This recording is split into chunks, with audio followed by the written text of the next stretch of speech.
Yo, what's good?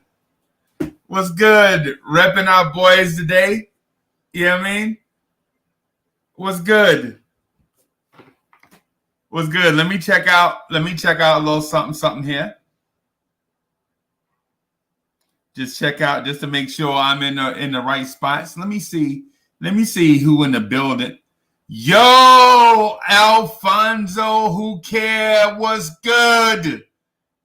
H is in the building. Brian Batista is in the building. Payback Carter was good. Was good. Good to see y'all, man. Good to see y'all. Hold on, I got some stuff that I want to do. I'm gonna work on some stuff. Hold on, just bear with me for just a moment. Just a moment.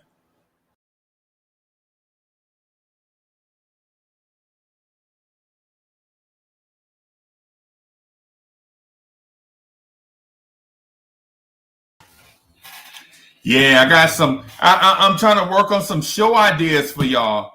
I'm sorry about it. Evergreen G is in the building. What's good? Illmatics is in the building. What's good? What's good? What's good?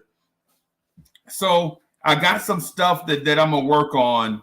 I think it's gonna be dope. It's gonna enhance the show. Peace, Evergreen. Evergreen G. It might be one of the dopest names that I heard. Elmatics, I'm with you. So I'm gonna introduce some fresh stuff. Yeah, we're gonna be here for a while, right? Right, Alphonse? Right. T. Williams is in the building. Oh, look, Foxy is in the building already. Foxy works on lithium batteries. He don't even need sleep. Foxy is like, yo, I'm gonna do it from about 12 to about 3 in the morning, and then I'm gonna do some research, and then I'm gonna come back and watch the show with my main man, Uncle Freezy. What's good, Foxy? Danny Landis is in the building. What's good? What's good? Frederick, what's happening? What's happening? What's good? What's good, man? It's good to see y'all, man. Rocking the Knicks swag, man. The Christmas present. Dope. Miss Mocha got it for me, man. I loved it. I love it. Hey, Jonathan Hernandez, what's good? What's good?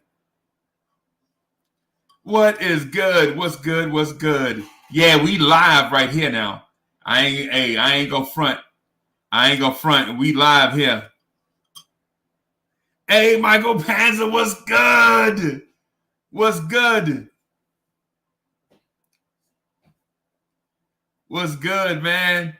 Hey, it's good to see y'all. Hey, it's good to see y'all. So I got some things that I'm working on for the show to separate us from other joints and stuff. Nothing against them, but I figure like the same format is old. I had been working on it for about a month or so and didn't know when and how to implement it. But you know what? How about we just try to do it by the seat of our pants? Bam! Now, how about that? Yo, Nick G is in the building. Nick G is in the building. Hey, for those of y'all that don't know, Nick G is legit my half brother. You know what I'm saying? Nick G got all the real stuff. Nick G got like all the good looks and all that stuff, all the money. You know what I'm saying? I just happen to, you know what I'm saying? I'm the twin. I'm the tough twin. That's all I got. I'm just tough. Nick G got everything else. Kaiser Sauce is in the building. What's good? Ala Wise is here. Yo, Ala Wise is in the building. What's good? What's good? Nick G is like, yo, I thought I took everything, man. I thought I got the sense of humor too. Wrong. I'm tough and got the sense of humor. How about that, Nick G? Nick G is my twin brother. He took everything. He took the money, the good looks, all that stuff. All that stuff. And he just left me with a sense of humor and some toughness. Yo, right, Kaiser Salsa was really good. Was really good. Hey, Ghetto Intellect said he running a few minutes late. His apologies. He slept. Whatever. I mean, we be here for a while. It ain't a big thing. Danny Lee was good. Hey, I think Quickly is going to be out for probably out for a while. Hip pointers ain't no joke, man. Hip pointers are no joke. Let that joint heal. Don't come back and try to play through it.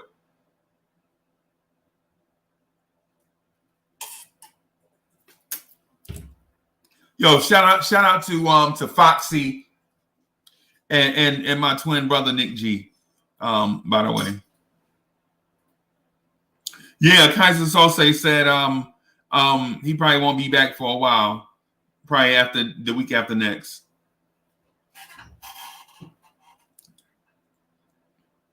Yo, that's dope. Yeah, that hip pointer may take some. Yeah. Oh, yeah. Let me. Hey, so Evergreen, I'm gonna do one thing real quick, and then I'm gonna throw the link in the chat. The only person that I'm not allowing in, the only person that's off limits to the chat is Foxy, because I can't have him doing double duty. I can't wear him out, man. That's my dog right there. He do so great at night that I'm just not gonna. You know what I'm saying? Nah, I can't have Foxy on days and nights, man. So let me do this real quick. I want to introduce some stuff to y'all. So first of all, so it's a few things I want to introduce. So we have a brand new feature. One of the brand new features I'm going to try to do every day is a Twitter poll, right? So I have a Twitter poll up right now. It's been up for about an hour or so, right? And what we're going to do is look at the Twitter results probably later on in this live stream. After we get a few more people going in and interacting with that Twitter poll, we'll look at it and the panel will conversate about it. So that's one thing. That's one thing to look forward to every day on the Knicks Morning Drive, the Twitter poll. I'm going to try to put it out. I'm going to try to start actually putting it out at night, like the night before, and then we will read the results live on the Knicks Morning Drive. You know what I'm saying? Just another feature to set us up, have us be different from others that do stuff that's similar. We don't want to just be also rans. That ain't for us, right? Also, another feature for the show, I'm introducing the Knicks Morning Drive mailbag. Right, so the Knicks Morning Drive mailbag is where I put an ongoing link on or tweet on Twitter, ongoing replies to a tweet that I put on Twitter, and then people come in and list the questions or the statements they want to have me read during the Knicks Morning Drive, and then that way we can kind of go through that on the Knicks Morning Drive. You know what I mean? Just another feature, right? So also this is my favorite joint. So one other feature that I'm gonna work on incorporating into the Knicks Morning Drive, and it is called the Star Chatter. And what I want y'all to do is vote on the person that has the most energy and the dopest comments in the chat during the course of the live stream. So at the end of the live stream, we'll all vote who's the dopest chatter today, who brought the most energy. You know what I'm saying? I'll read it off. I can't give you nothing. You know what I'm saying? I mean, Star Chatter in itself. You know what? I tell you what. I'll tweet out who was the Star Chatter each show. That's what we'll do. So when the votes are taken, when the voices are all heard, what we'll do is I'll tweet out the star chatter for the show.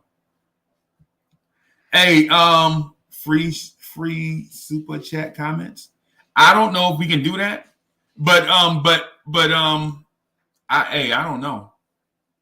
Kaiser Sose, I don't know. But what I was gonna do is just have everybody, you know what I'm saying, just have everybody vote on it. All the voices be heard. It'll probably be about 100 people in here. And what they'll say is they'll just shout out to whoever is the dopest chatter, the star chatter for today. And that's gonna be every day, 7 days a week, right? And then I'll shout them out on Twitter. Or if we win, we get to pick. Let me read this out loud. So, or if we win, we get to pick the members, pick the jersey panel. Members have to win. I'm not for sure. Or if we win, we get to pick the jersey panel. Members have to. I see what you're saying, yo. I got you. Hey, salute Foxy. Hey, shout out to Foxy. Make Kev wear a Frank jersey. He probably got 12 of them. Cornerstone Kev probably has 12 Frank jerseys. And so one other thing, just one other thing real quick. At the end of the show, what I want to do is at the end of the live stream, I want to do this joint call out on a limb, and that way what we'll do is we'll take the most outlandish prognostication and record it, and then if it comes true, we'll give that person props on the next show.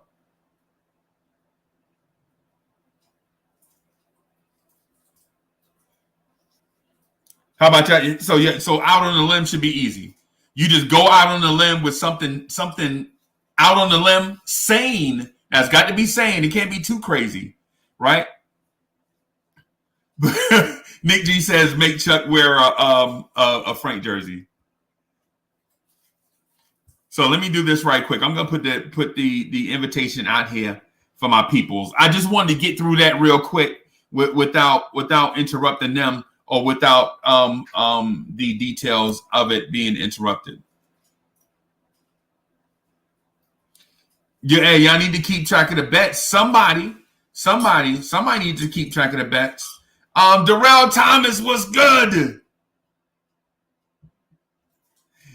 Make Ron wear a DSJ jersey. Hey, Ron Country, you know he'll wear it. It's close to him.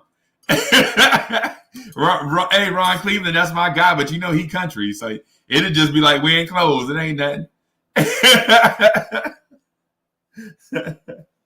So, just to recap the features we trying out. So there's a mailbag on Twitter. Go to Twitter, you'll see my tweet, and it'll say something along the lines of Knicks Morning Drive mailbag. You know what? I should have put a hashtag. That way you would have been able to find it. Dang it. I'm new to it, y'all. So just go to @BigFreezy on Twitter. Y'all will see it. You'll see the mailbag and the Twitter poll. Vote in the Twitter poll. Add your questions to the mailbag. And what we'll do is we'll read the questions out of the mailbag at a certain point, and we'll also review the Twitter poll. We'll review the star chatter, and then we'll read the things for out on the limb. The out on the limb, dude, what's good? What's good? Kaiser Sose says, have Kev wear a Bullock jersey. Kev won't like that.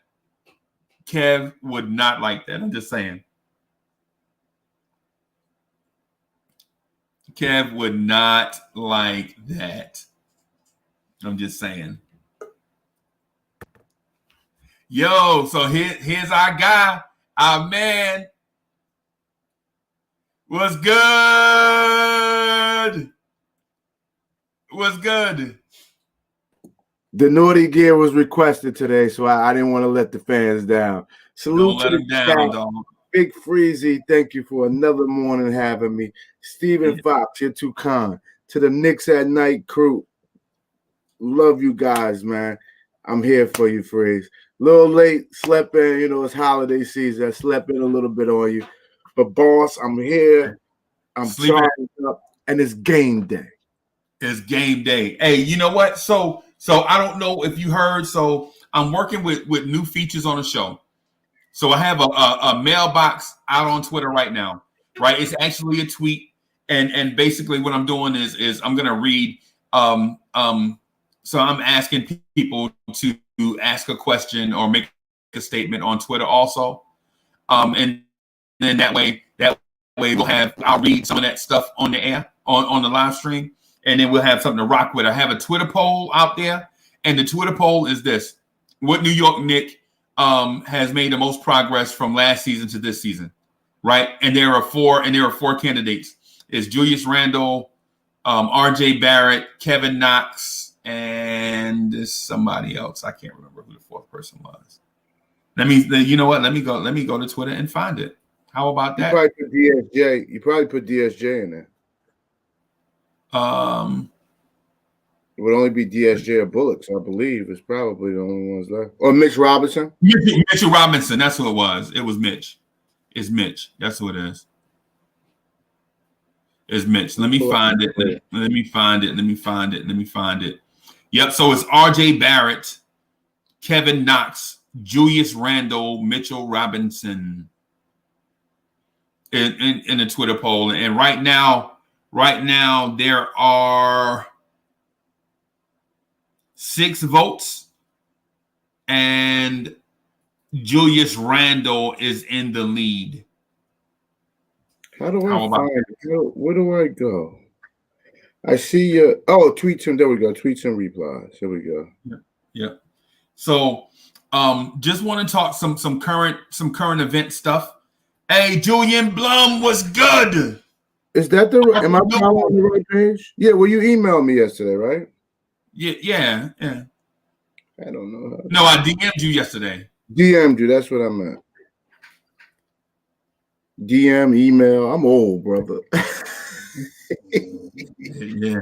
Hey, dog. I'm working my way through it too. Hey, so the main current event, I guess the thing that's popping right now is we have a game tonight against Cleveland, right? Yes, sir. Talk to Kev. Talk to Kev Wright. Kev Wright thinks that Knox is in for a big game. When does Kev Wright not think Knox is that a new hot take? No. He okay. All right. So first of all, touche. That was a good response, right? So secondly, he was confident. Kev Wright, and for those that are not able to catch the Knicks at Night podcast, so we do double duty, right? So we do the Knicks morning drive, and we do the Knicks morning drive at 8:45 a.m. every day, and then we do the Knicks at Night podcast at 11:45 at night, and we have a panel of folks that come on and legit get in their bag, right? And so Kev Wright is the he's the on-site Kev Knox homer. How about that? He's the president of the fan club. Right. He's the official Knicks at Night podcast Kev Knox homer. Right? Yes. So he got into his bag because Cleveland. So Cleveland, Knox kind of, did his thing against Cleveland in the preseason, right? Kind of did his thing. 16 points in one game, 20 points in another game, knocking down 6 threes, right? He did. Now Now he found out that Isaac Okoro was not playing. Their defensive stopper is not playing. The young guy. Okay. And Kevin Love is not playing, right? Okay. And so he's like, Cole's not playing. Knox may go for 30. Nah, dog. hey, man. But did he forget that? And I'm gonna let you go. But just this quick one before we even go deeper. Did he forget that Quickly's not playing either? And Quickly was the reason Knox got up. But let me shut up. Go ahead, keep going. Bro, he legit. Hey, Anton Cates was good. Was good. Hey, so I'm on your page. How do I find the poll? Because the first tweet is that. You didn't find the poll? No. I'll find the link and DM it to you. Okay. Let me DM the link to you real quick. I'm gonna have to get my daughter to sit me down and teach me some things because I only got on this for you guys. Oh man. Okay. So y'all can contact me. Yeah. I got on Instagram in April. Facebook, I'm a Facebook king. Yeah. And I heard a lot of discussion about Kevin Knox getting more shots. But I don't know. I know you don't always like to do the night, but I try to make sure I listen to the night so I'm updated. But that's where I left off when I fell asleep. That wake up in the morning, try to replay it, and I fell asleep again. But they were really talking about Kevin Knox getting more shots and who gets him the ball the most. And Guillermo went down that stat. We do a real good job with stats. Yeah. So Julius Randle is trying to run away with this thing. So Julius Randle is leading the votes, 6 votes to 1. Maybe the question wasn't good enough. It's a fair question. The problem is Julius Randle. There's 60% of Knicks fans at a minimum that's being conservative who did not want Julius Randle back. And then you are being conservative. And then so check it out. Theono Barry is saying from Africa, go Knicks. Word is born. The motherland. Salute. Yeah, appreciate that. That's dope. I'm glad you're here. Make sure you subscribe to the channel and turn your notifications on because we legit go hard. We legit go twice a day with a whole bunch of energy. You know what I'm saying? So if that number is maybe 70%, right? Right. 0% of them can say now he's not the reason that we look halfway good because we have no point guard. He's our top facilitator. And in fact, I would think in the NBA, so you don't have to be from a winning team to win most improved player. I would think that he is definitely in the running for most improved player, if not the all-star. Randle? In the NBA, absolutely. Wow, you should have saved that for out on the limb. My bad. Yeah, you might have should have saved that for out, but you know what though? It's not too late. I'm gonna bring it back. Put a pin in that, and so when we get to that out on the limb segment, then we could probably rewind the conversation and get to this point, and then maybe do that, maybe put that in that out on the limb segment. I don't have an out on the limb take yet, but that'll be got some thing on, but that'll be dope. Yo, salute to the chat. I want to thank y'all for all the love y'all show me. Y'all too kind. Yeah, man, it's a family affair, bro. This is a family affair, man. This is a family affair. Yeah, 130 points versus the Bucks. That is dope. Hey, so Delano Steele, Man of Steel says salute to everyone in the chat. Salute to me and the Blarn Tears family. Salute, man. Salute, bro. Hey, Delano, Steele, you coming on?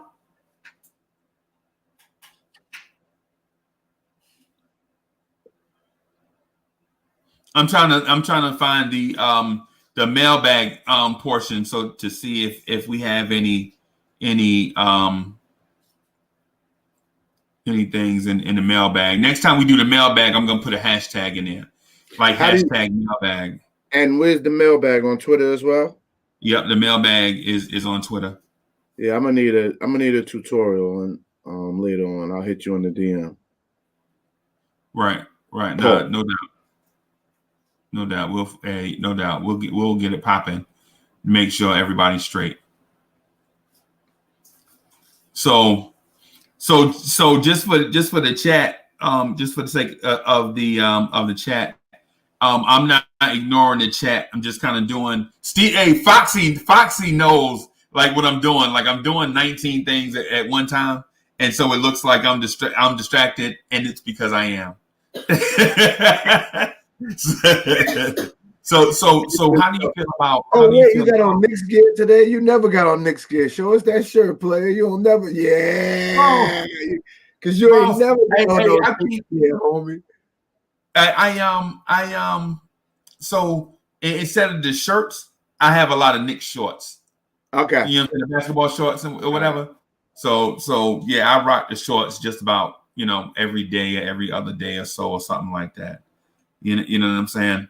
But so Tierno says we're gonna win games. Hey, for sure. That is a fact. I think the Knicks are gonna win games.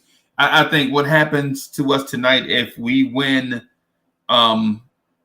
big against Cleveland and get our confidence up, like legit knock out the bully and knock out and punch at our own weight, bro.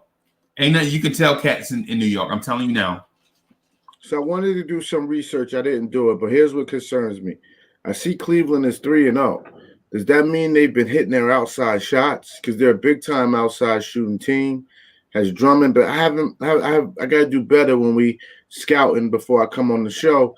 And I apologize to the chat and to you, Freeze, but I'm worried because if Cleveland is hitting their outside shots, we haven't played well against the team. And, we got blown out the second game, but that was all because our inside D.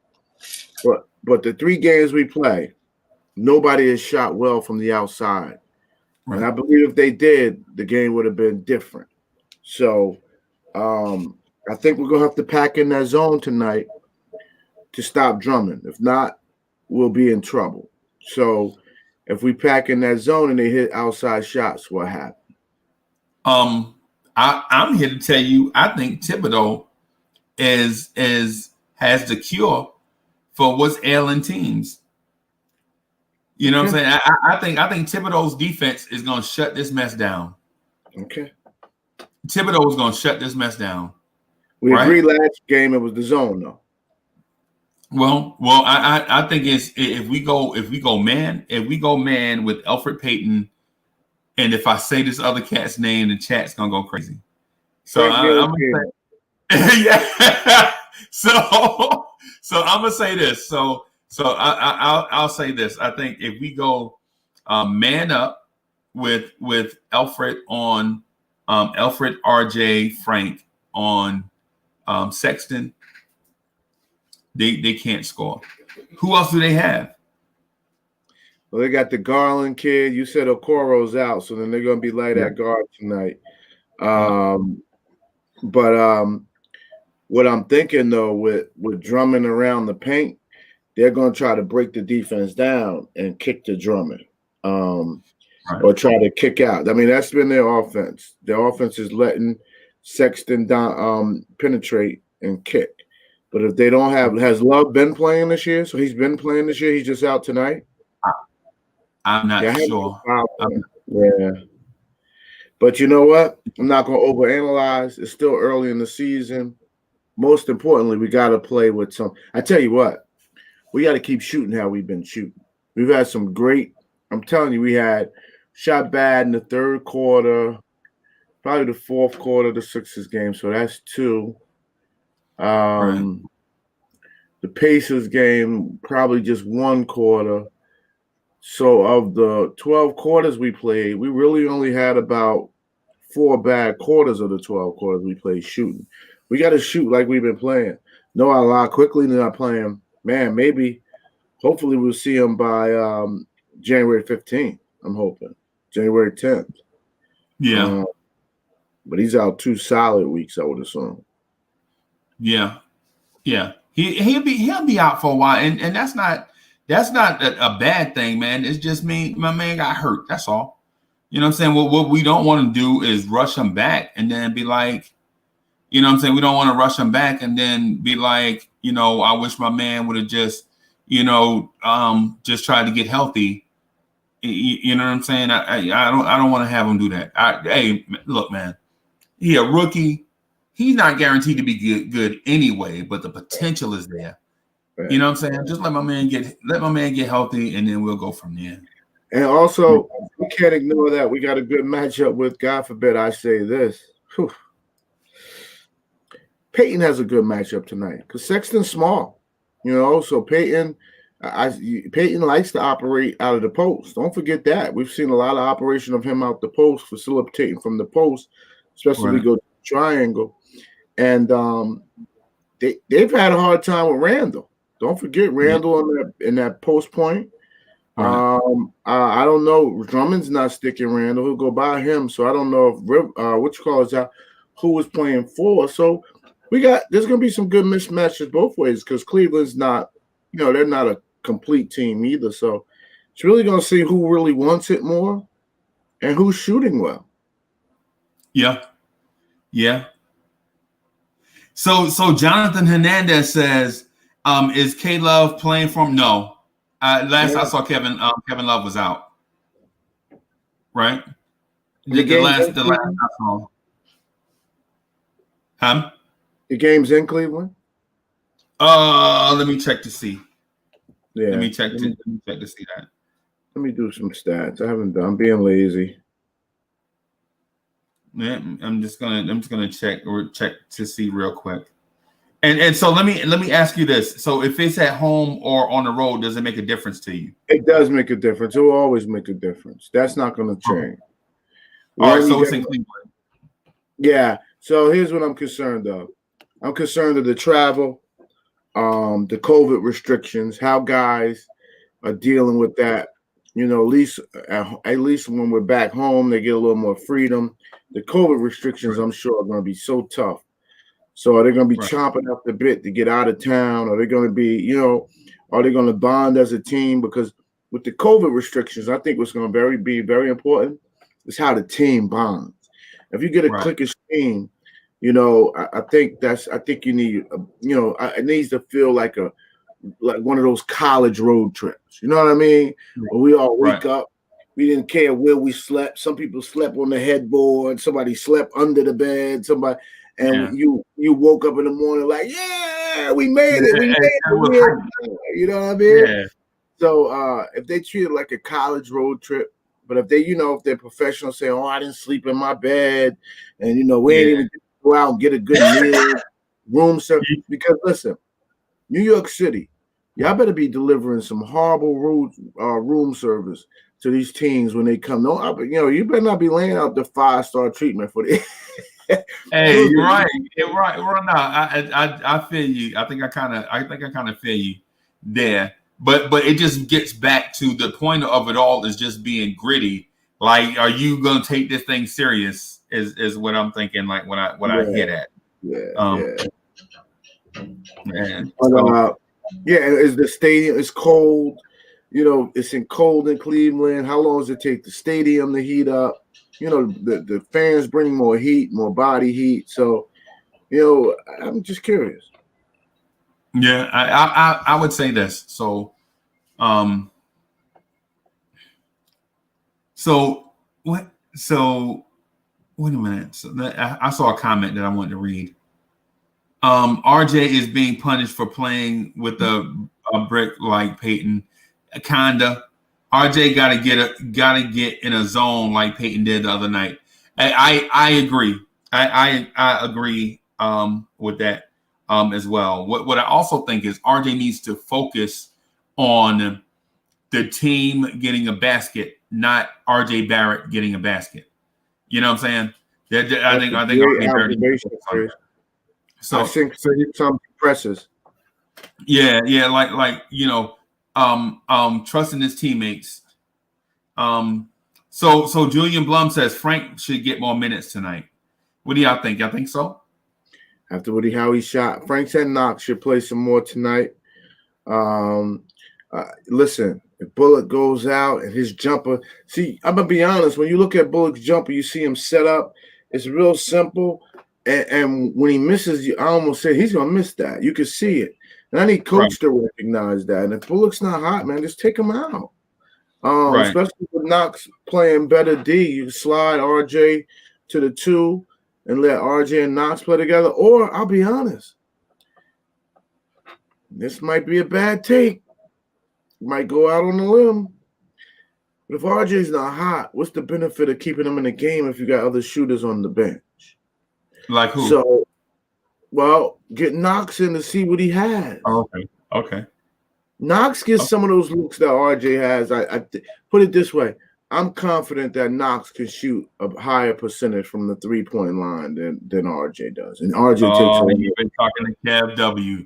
You've been talking to Kev W behind the scenes. No, I love Knox.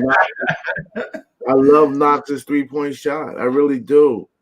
And and I think that's coming from. So we got to admit that the coach has a level of autonomy, but management comes down often and says, "Hey, listen, this guy's got to turn. For us to be a superstar team, this guy's got to be X." So I think RJ gets a lot of minutes because of who he is to the team. So just like quickly, he's gonna get a lot of minutes just because of what management wants from him. So. We'll see, but I'm telling you, I've been seeing something in Frank's jumper since the first preseason game. I want to see what Frank's jumper is about too. I do. So, but this is only if RJ is off. If RJ is on, let him rock. If he's off like he's in the last 2 games, I just think we need to have a little quicker hook for guys. Okay. I feel you. So I'm going to read some comments from the virtual chat just to let virtual chat. I see y'all. We hold down. They guard. We win. Yep, I agree. I agree. Bingo. That's how we blow them out last game. Yep. Still, Frank delivered. Did he deliver the 4 for 4? Wendy's combo to the Bucks, bam. Hey, you can't argue that, right? You can't argue that. We can't pass up open shots unless it's for better shots. Otherwise, I'm with you. I'm with you. Otherwise, hey, and to the chat, remember we're doing the star chatter. So make sure when y'all read through the chats or whatever. Make sure y'all kind of keep a kind of like a mental note on who y'all want the star chatter to be. I'm not going to pick somebody. I'm just going to ask y'all towards the end of the live stream to pick somebody, and then I'm going to shout that person out on Twitter. Hey, Delano, no, you can't. You can't after Frank. Frank is a 6'4" Frank Ntilikina right now. We're not doing that. Hey, my man, that man. After the last game he had. Frank is a 6'4" Frank Ntilikina. Come on, man. Hey, how many assists did Frank have?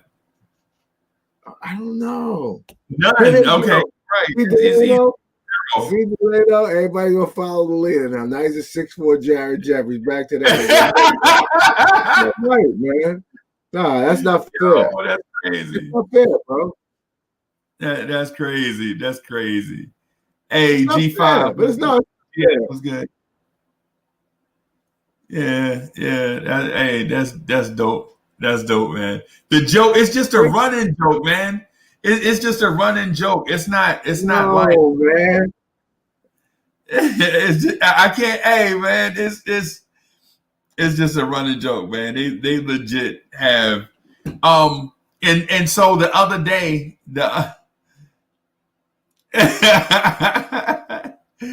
hey, Knox is a 6'10" Pinocchio, George Alvernia. Oh my God. That's funny. So SJ3 says he's so scary. Frank is a 6'4" Sean Bradley. Wow. okay, so you asked what Frank had, what his stat line was. He played 19 minutes. He was 4 for 6, right? He had like 1 rebound, 0 assists, and like a couple of personal fouls. He's not Right. a point He had 4 fouls. Frank had 4 fouls in like 19 minutes. He had 4 fouls and 1 turnover. So his assist to turnover ratio was negative. Oh God, Frank. Oh boy. See? Yeah, it's crazy, man. Orlando said we gotta keep Frank down to earth. I think Frank is down to earth when they looked at his whole stat line. But he wasn't he a plus? Probably everybody was a plus. Not sure. Yeah, he was a plus. Okay. +5, which is important because he came in while he was starting to take off a little bit. But man, Alec Burke and RJ Barrett was +21. Sheesh.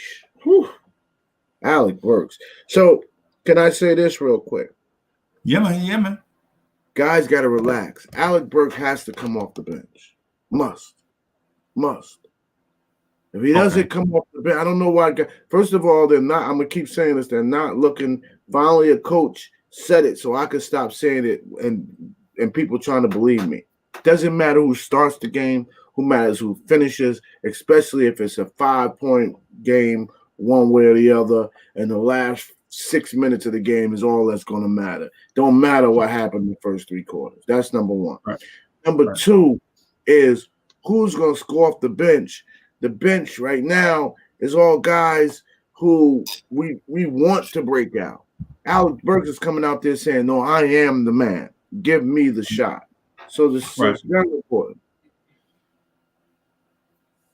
Okay. Very important. I'm just saying, man. I like Alec Burks' role right now coming off the bench. If we ever get to Warren Franklin is in the building. Alwyn Duarte is in the building. What's good? Let me see this comment here. Let me. I'm gonna try to scoot this over here so we can all see it. On the big screen. I just want to say thank you for all the hard work you have been put into the Knicks, coming for us to follow the Knicks media. Anything that's about New York, I follow. I just want to say, hey man, appreciate that. We're trying to do big stuff and trying to do things to separate ourselves from the regular Knicks content, like just having guys on the live stream just talking and yelling at each other it's been like the copycatted thing. So we're gonna try to do that and then some more. You know what I'm saying? So we got the mailbox, the Knicks Morning Drive mailbox. We'll read some questions out of that. We got the Knicks Morning Drive Twitter poll up. And that Twitter poll is what New York Knicks has shown the most progress from last season to this season. We're gonna do star chatter. Whoever comes up with the dopest comments in the chat, I'm gonna ask everybody to vote on it. So in a couple hours, we'll just go through and pick somebody out, and then I'm gonna shout that person out on Twitter. And then also we're gonna have the out on the limb segment where we just make a bold prediction. Stephen Fox says, please hit those likes, subscribe, and reminder notifications. Thanks for all your support, and he really means that. I know Foxy. He really means that. I see Warren Franklin. I don't know if he's saying he's Charlie Ward's cousin or if somebody else is. Warren Franklin, if you're Charlie Ward's cousin, just tell Charlie He is one of the most underrated Knicks in the history of this franchise. And when he played well, we won. His defense was stellar. So salute to Charlie Ward for his Knicks career. Yo, and let's trying to get Charlie on the show. Come Yeah, on, Mr. Warren, Ward. Come on, Mr. Ward. Come on the show. And didn't you throw touchdown to Kevin Knox, Daddy? That'll be a dope story to tell. Wow. Yeah. When I heard the name Kevin Knox, I was like, I know that name, Kevin Knox. You know what I'm saying? I remember that from Florida State football. Yeah. All right. Yeah. Hey, Alawa said Frank is a 6'4" yoga instructor. Oh God. Come on, man. Yo, that's but crazy. You started this. No, I started it because cats were legit like, Frank only need 19 more years and he'll be Chris Paul. I'm like, man, I don't want to hear that. I ain't want to hear you talking about give Frank 30 more years. I don't want to hear that, man. Let Frank be a wing defender and knock down the three, and everybody will be good. Don't be trying to shoot me the gas to come out. Frank just need more time. And Delano still said Frank is a 6'4" Sherman Douglas. Yo, Sherman Douglas had handles, bro. Sherman had handles, yeah. I remember when he threw a lob to Stevie Thompson, and I swear I thought he was throwing the ball away. I was like, Dad, he's throwing the ball away.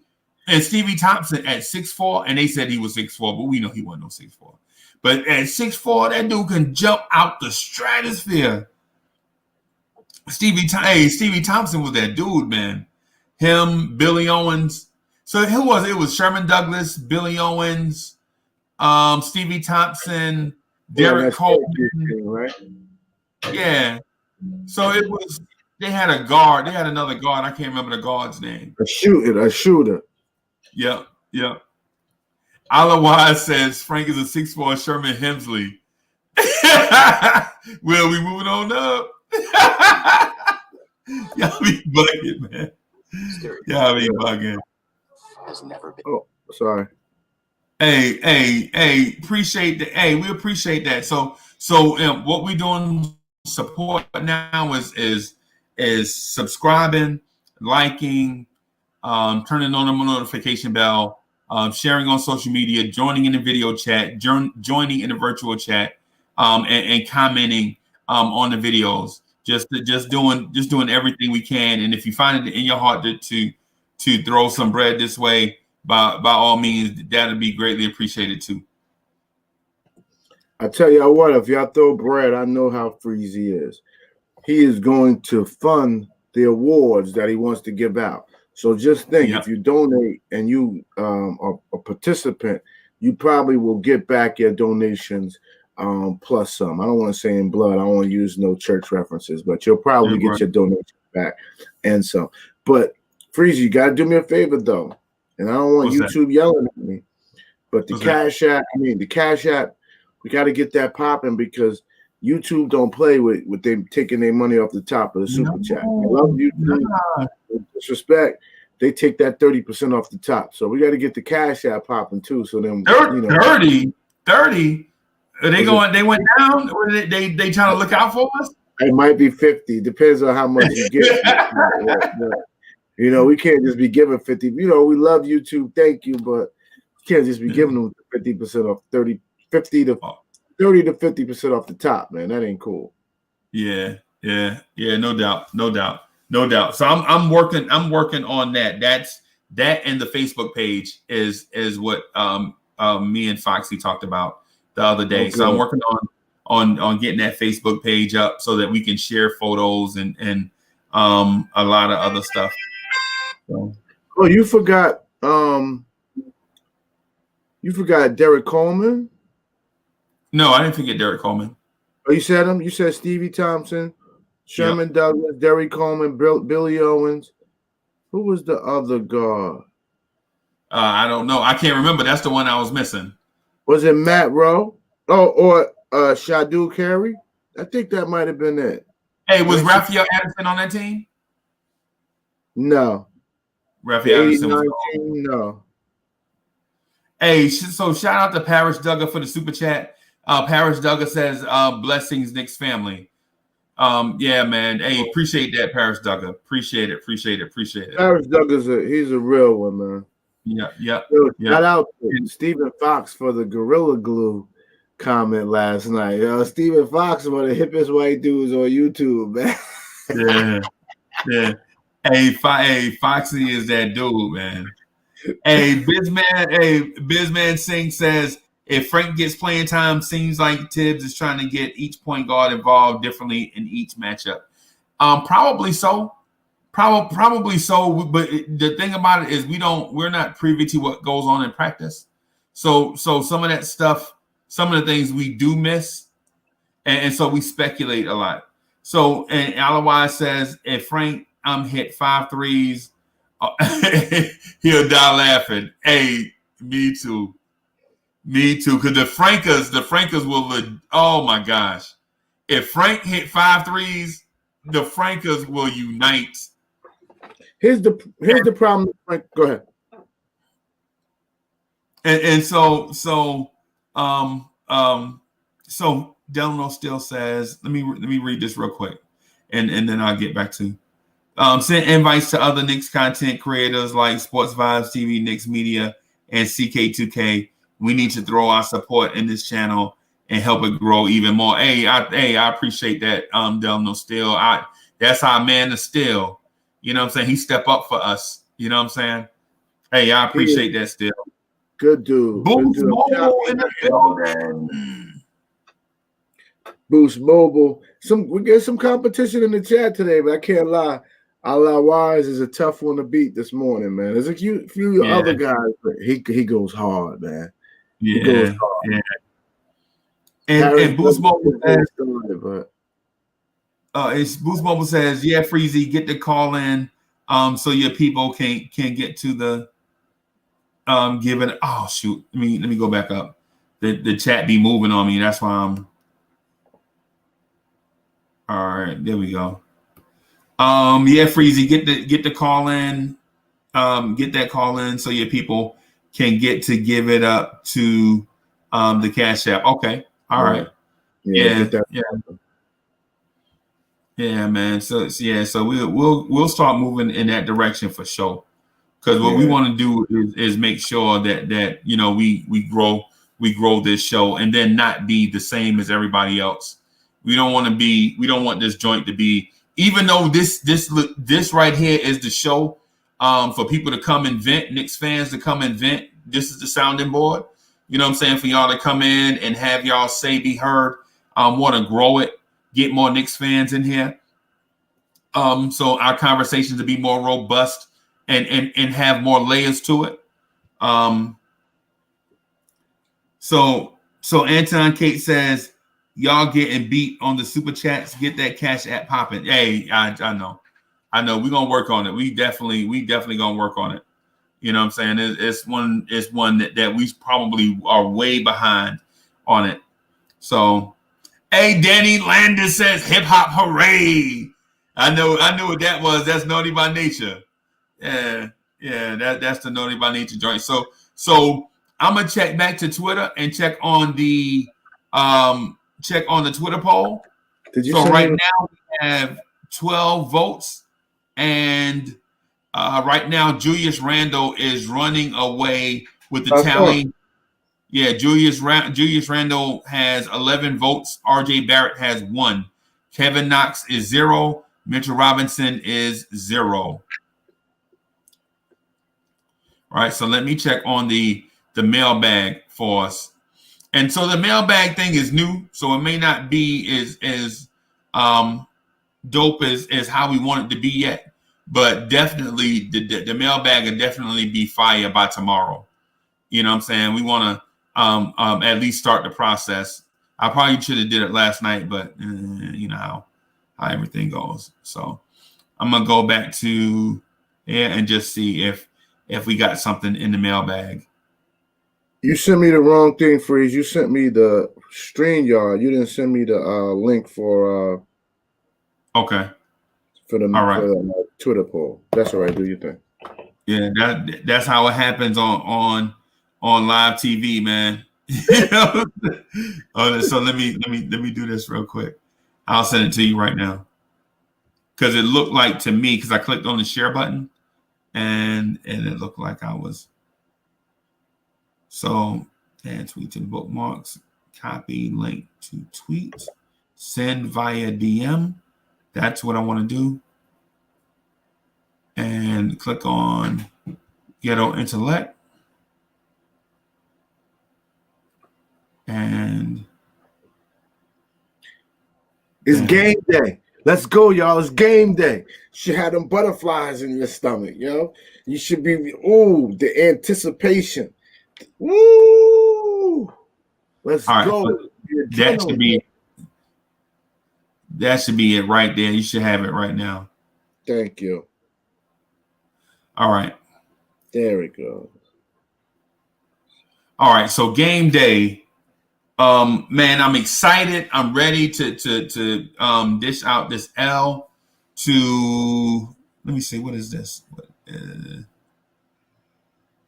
Did we get another super chat? Is that the same? Oh, that is a super chat. Let me go back up. I missed it because I was away. Oh, I was on the wrong page. Go ahead. Hey, Sadell 40, thanks for the super chat. That's dope. Thank you for the super chat. Yeah, because after a while, the super chats they disappear. Yeah. Hey, so did you get the link? Yes, and I was following the wrong page. I was following your personal page, not the Knicks at Night podcast. Okay. That's what the difference was, I guess. Now I got this. Now it looks like this. So now I see everything. Okay. All right. Yeah, there we go. There we go. All right. So what do you like about tonight's matchups? I like our guard play. I like our guard play to their guard play. Our veterans, to them, it means a lot. I like our depth against them tonight. So we just got to keep their. Honestly, I just want to play them the way we played them. Now, they didn't have. Well, let me state what I like. I like our depth, and I like our guard play to be more consistent throughout the game than their guard play. I'll shut up because I'm assuming you're gonna ask me what I don't like. No. So let me shout out. I think I saw King E161. I think. Yeah, yo, look who here. King E161 is in the building, and Adele Chapman was good. Y'all trying to sneak in here? I see y'all. Can't sneak in here. Freezy be on you. He's a bodyguard. He strips you down. You don't get to come in here with your heat. He strips you down. Right. No, I see y'all. Hey, so my breakdown. So my official breakdown of tonight's game is this: I don't think Elfrid Payton is going to have, another game like he had against the Bucks. I think you'll see. I think what you'll see is more of Bullock. Hey, Tomas Abreu was good. So I think you'll see more of a Reggie Bullock. Reggie Bullock may score early, may get his points out the way early, maybe 8, 9, 10 points. I think you'll see less of. I don't know if you'll see Alec Burks at all. I don't know, but we'll need to get scoring punch from somewhere, and I think it's going to come from Kevin Knox. I think Knox is going to be that guy that's going to support that tertiary scoring punch, right? I think RJ is going to go hard tonight against Cleveland. I wouldn't be surprised.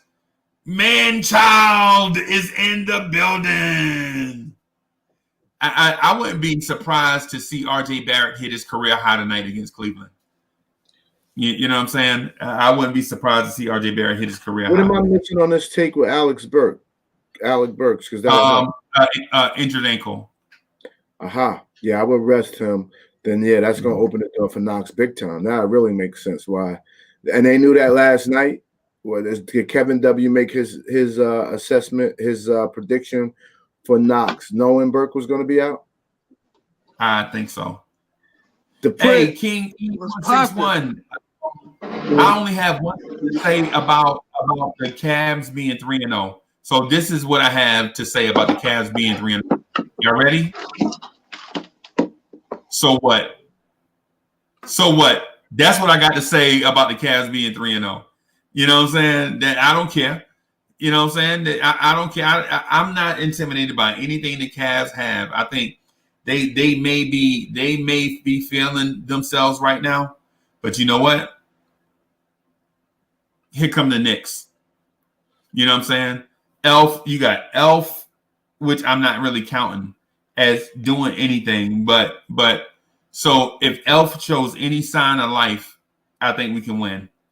Pseudonym Squeak Bay, we beat them twice in the preseason. Bam! That's all I gotta say about that. And we down too, so we're gonna be down Obi, we're gonna be down quickly, we might be down, we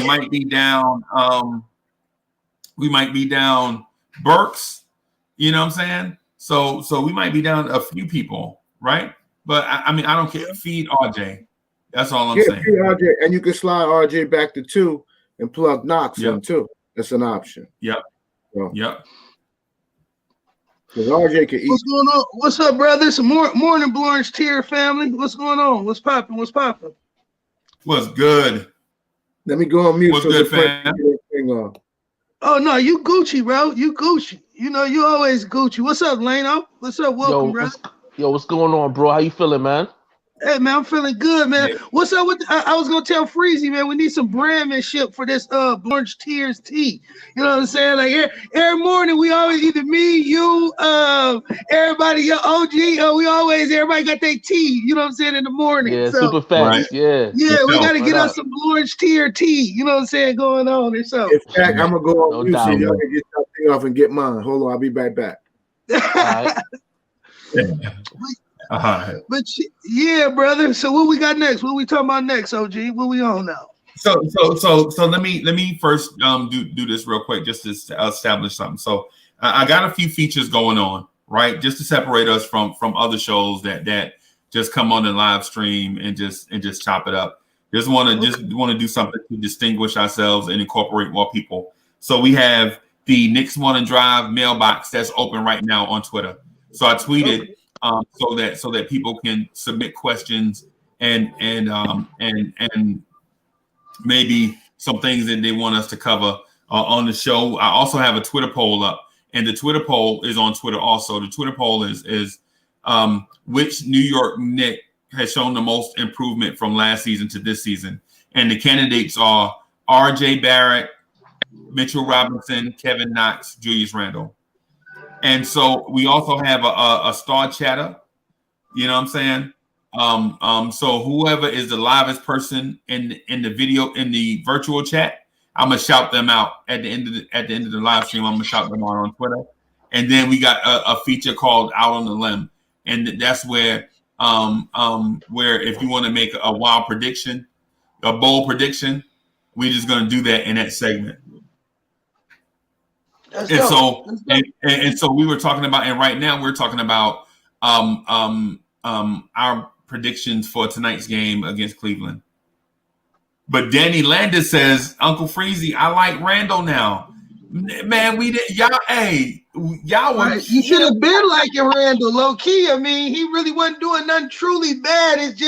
It was ugly. We did, you know what I'm saying? It was in the beginning, it was ugly. You know what I'm saying? Like I was, respecting, his points production and what he did. But low key now he looks like a different Randall. Like he looks like a guy who has truly embraced his role as not necessarily the leader, but veteran, you know what I'm saying? Veteran leader on the team. You know what I'm saying? Like I'm gonna take you young guys under my wing. And if y'all follow suit, I'll buy in. And let's just see where this season can take us. You know what I'm saying? Right. That's what it seemed like to me. Right. I ain't gonna front. I was not a big fan of Randall last season at all. And it had nothing to do with the production as far as points. It was on the other side of the ball. It was on the defense. Because I saw a few times, and it was very often that I would see guys get to the basket and he would actually slide away from defending the rim or defending Hey, the interior, you see, and that hey, used you to see, piss me off so much. Leno, You know what I'm saying? Leno, you see, he did the Matador with Giannis. He did the Yeah, Matador with Giannis like 3-4 yeah, times. Like, no, I ain't even trying to. Like, I mean, sometimes you got to catch a body, bro. I mean, come on, your yeah, super facts. career ain't that good where you can't catch a body, bro. Like, come on, man. Yeah, and I mean, think about it, he was doing that at least. He was doing it at least about, I want to say, about 60% of the time last season. So it Right. was frustrating to see that, because it's like, yo, it don't take much effort to put 1 foot out, slide over, and at least make Try. the defense, at least make the, you know what I'm saying, at least make the offense think, okay, I'm gonna make an effort to defend the paint. You know what I'm saying? Like, I'm not giving away free layups. I don't want to foul you, but I don't want to give away a free layup either. You know what I mean? And I feel like, Right. again, if he just did something like that to slide over a little bit, that would have prevented so many easy baskets. And I'm talking about even guys that got beat off the dribble, like Alfred, like Mook early in the season, like RJ. You know what I'm saying? Some guys, just take them off the dribble. Good hezzy one way, go the other way. You drive the lane, and Mitch end up getting in foul trouble because I got to cover this guy and my guy because I don't got no help in the interior. And I feel like Randall at times, while you playing the interior, could have just slid over, just to make, like I said, just make it difficult. You didn't even got to really shoot. You didn't even got to block the attempt, but at least make it difficult for them to just go in there and have an open lane to the cup like that. You know what I mean? So it's little things like that was pissing me off with Randall. Of course, the 1 and 2 back and forth between him and Elfrid Payton. And it's like, okay, look, there's other guys on the floor. You can't continue to do that back and forth with somebody who ain't even a floor spacer. It would make sense if, Payton would knock down the 3 with regularity or something like that. But you back and forth with a guy that's more of a mid-range, if that, you know what I'm saying, type of shooter. So, Right. Him being he can only go out on the regular about 17 feet, you know what I'm saying, as far as with that comfortability. And if you're at that same place, then where are you really spacing the floor at? You know what I'm saying? So it would be upsetting to see like RJ sitting in the corner waiting for the rock, and you look him off like, nah, I'm gonna pass to my man. You know what I mean? Right. Or, you know what I'm saying, even pass to the interior where, okay, maybe if you got to cut in Mitch or, a cut in Taj or something like that, and I'm going to look you off to pass it to Payton. You know what I'm saying? That would piss me off. So he definitely earned my level of anger last season. And of course, again, he caught that. He caught that. You know what I mean? Say? He said Jules wrote that check. What'd you say? No, he wrote that check. Yo, man, he caught that from me. You know what I'm saying? That wasn't just, I don't want this guy on my team type of, So it wasn't, like, but it Tim wasn't and like. That was the same thing with, oh, go ahead. Oh no, I'm just saying, as far as it's the same thing with even with Tim Hardaway Jr. when he was here. I didn't dislike him as far as, okay, because he's on the team, he got a $17-something million. I was like, okay, if he earned that money, okay, I'm cool with it. But when you start doing stuff like you just jacking up shots that don't make no sense, you're not playing no level of defense or whatever. You know what I'm saying? And I always go back to that Karis LeVert, you know what I'm saying, drive to the basket at the end of the game, you know what I'm saying, in 2017. Like, homie, you was right there. Like, you didn't make no attempt to stop that shot going in. Like, that's the type of stuff that made me angry, and that's what made. Huh? Oh, I was gonna say, man, the thing with Hardaway Jr. and I know you might talk about Mitch, but I mean talking about Julius, but man, Tim Hardaway Jr. You remember he waved Frank off so that he can get Chris Middleton in crunch time, and all Chris Middleton did was a spin baseline and hit the game-winning layup with 0.2 seconds left to go in the game, and Tim Hardaway Jr. Cussed out Enes Kanter. We like, bro, how you give up? Yeah. First of all, how you give up a spin move and give up baseline in the same play when you know all it takes is one shot to win it, one basket win it for the other team, and you gave up the spin move and the baseline, and then you mad at Kanter? Oh my man, that was disgusting, man. If you want to be the leader, you gotta take the blame like the leader too. Yeah, that's how I feel about it. If you're gonna be the leader, you gotta take the blame like one. So man, and even and I'll tell you another one that pissed me off, but not as much because of the fact that it was good defense. That shot that Jason Tatum hit on us, that turnaround 20-footer that he hit on us. You know what I'm saying? To win the game. It was like, oh my God, that was heartbreaking. But like I said, I couldn't fault him because he actually played good defense, but better offense. You know what I'm saying? But again, who was guarding him is going to get the blame, no matter how good the defense was. So, you know what I'm saying? This is like that. And then I was pissed off when, like I said, just if you want to be the leader, you're going to have to take the blame like one. And that was the thing with Julius Randle as well last season. You know what I'm saying? This season, of course, again, he's being used more in Thibodeau's system the way Joakim Noah was used in Chicago, being more of the facilitator. If he catches it on the at least 19 feet away from the basket on the right wing, what he'll do is analyze the floor a little bit more for the pass. If you see it on the left side, where his strong side, he'll basically try to back his opponents down, pass it out there, and back his opponents down for an easy shot at the cup. So I'm looking at the game. I'm looking at the way Julius Randle's being effective, and very appreciative of the fact that he bought into the system, because I think that's the most important thing you gotta do first. You gotta actually buy in to the coach. You know what I'm saying? Being able to lead you in the direction of success. And the fact that he bought in and the turnaround is so evident already, it's like, again, and I was saying this early in the season too. I said, I want to give him a clean slate.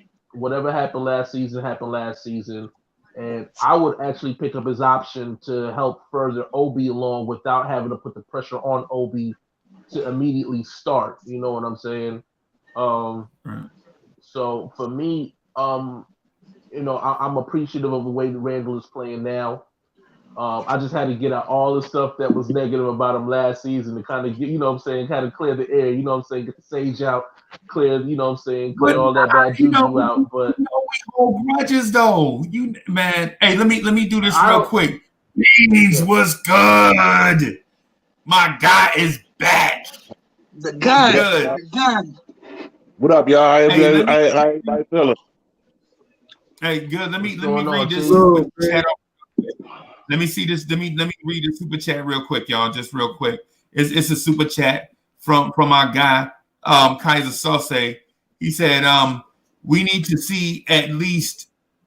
Wait a minute. So we need to at least see half season worth of unselfish play before we can get over last season Julius Randle, and especially no more spinning turnovers. And then I think we got another one that came in. Hold on, let me go down. Let me go down here and find it for us. Just give me a second, y'all. Let me give me a second here to find it.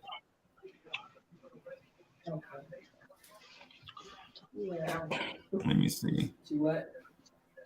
There it is, Julian Blum. Hey, Julian Blum says, thanks for the Knicks therapy, LOL. Yeah. Hey, thank you for the super cat, Julian Blum. Appreciate that. Yeah. So that's dope. So Beans, what's good? Shit, chilling, man. How everybody feeling, man? Looking for a W. Hey, looking for a W. Yo, yeah, that's what I was about to say. Let me say something real quick, man. Last night, right, I was peeking in on the show, Freeze, and right. I be feeling like certain times where he asked the final question. He was like, "Yo, what do y'all think predictions for tomorrow versus the Cavs?" Right. So I'm watching just to see what everybody say. Right. Watch three people out the panel. I ain't gonna say no names. but 3 people out the panel, oh, I think we're gonna lose such and such, this and that. And it's like every time, this is why I feel as Knicks fans, we can't never get good. Because it's like every time we do a little something, it's always the hate is gonna outweigh everything. Yeah. Like it's always hate. People call themselves Knicks fans, but the first thing out their mouth, they hating on us. Like it's hard to watch that. You know what I'm saying? So it's like I think y'all know who I'm talking about. These certain names that's always down in the Knicks. You know what I'm saying? Do I really want to go up there and argue with them? Nah, man. Nah. You know what I'm saying? So that's why I went to this morning because I know. You know what I mean? You keep it. It's a brighter day. What'd you say? It's a brighter day, Beans. Yeah. Now watch when we win. It's gonna be tonight when we win. It's gonna be. I'm gonna say it like that. I'm gonna say it like this, man. I think, man, a lot of times what it is people be shook with their Knicks fandom, like they legit. You know what I'm saying? Scared to throw on their Knicks stuff. You know what I'm saying? For Knicks. You know what I'm saying? It's that they lost so much that when it comes time to win, they scared to win because they lost so much. You know what I'm saying? Like and I hate to keep comparing everything to fighting, but you know, it's like when we used to be on the block and you used to lose, like you'll lose 1, 2, maybe 3 in a row. You even took 3 L's in a row, but you can't stop fighting because you got to live up to the rep. You know what I'm saying? You got to throw the punches. You got to keep punching. You got to be scrappy. Yeah. You know what I'm saying? So I just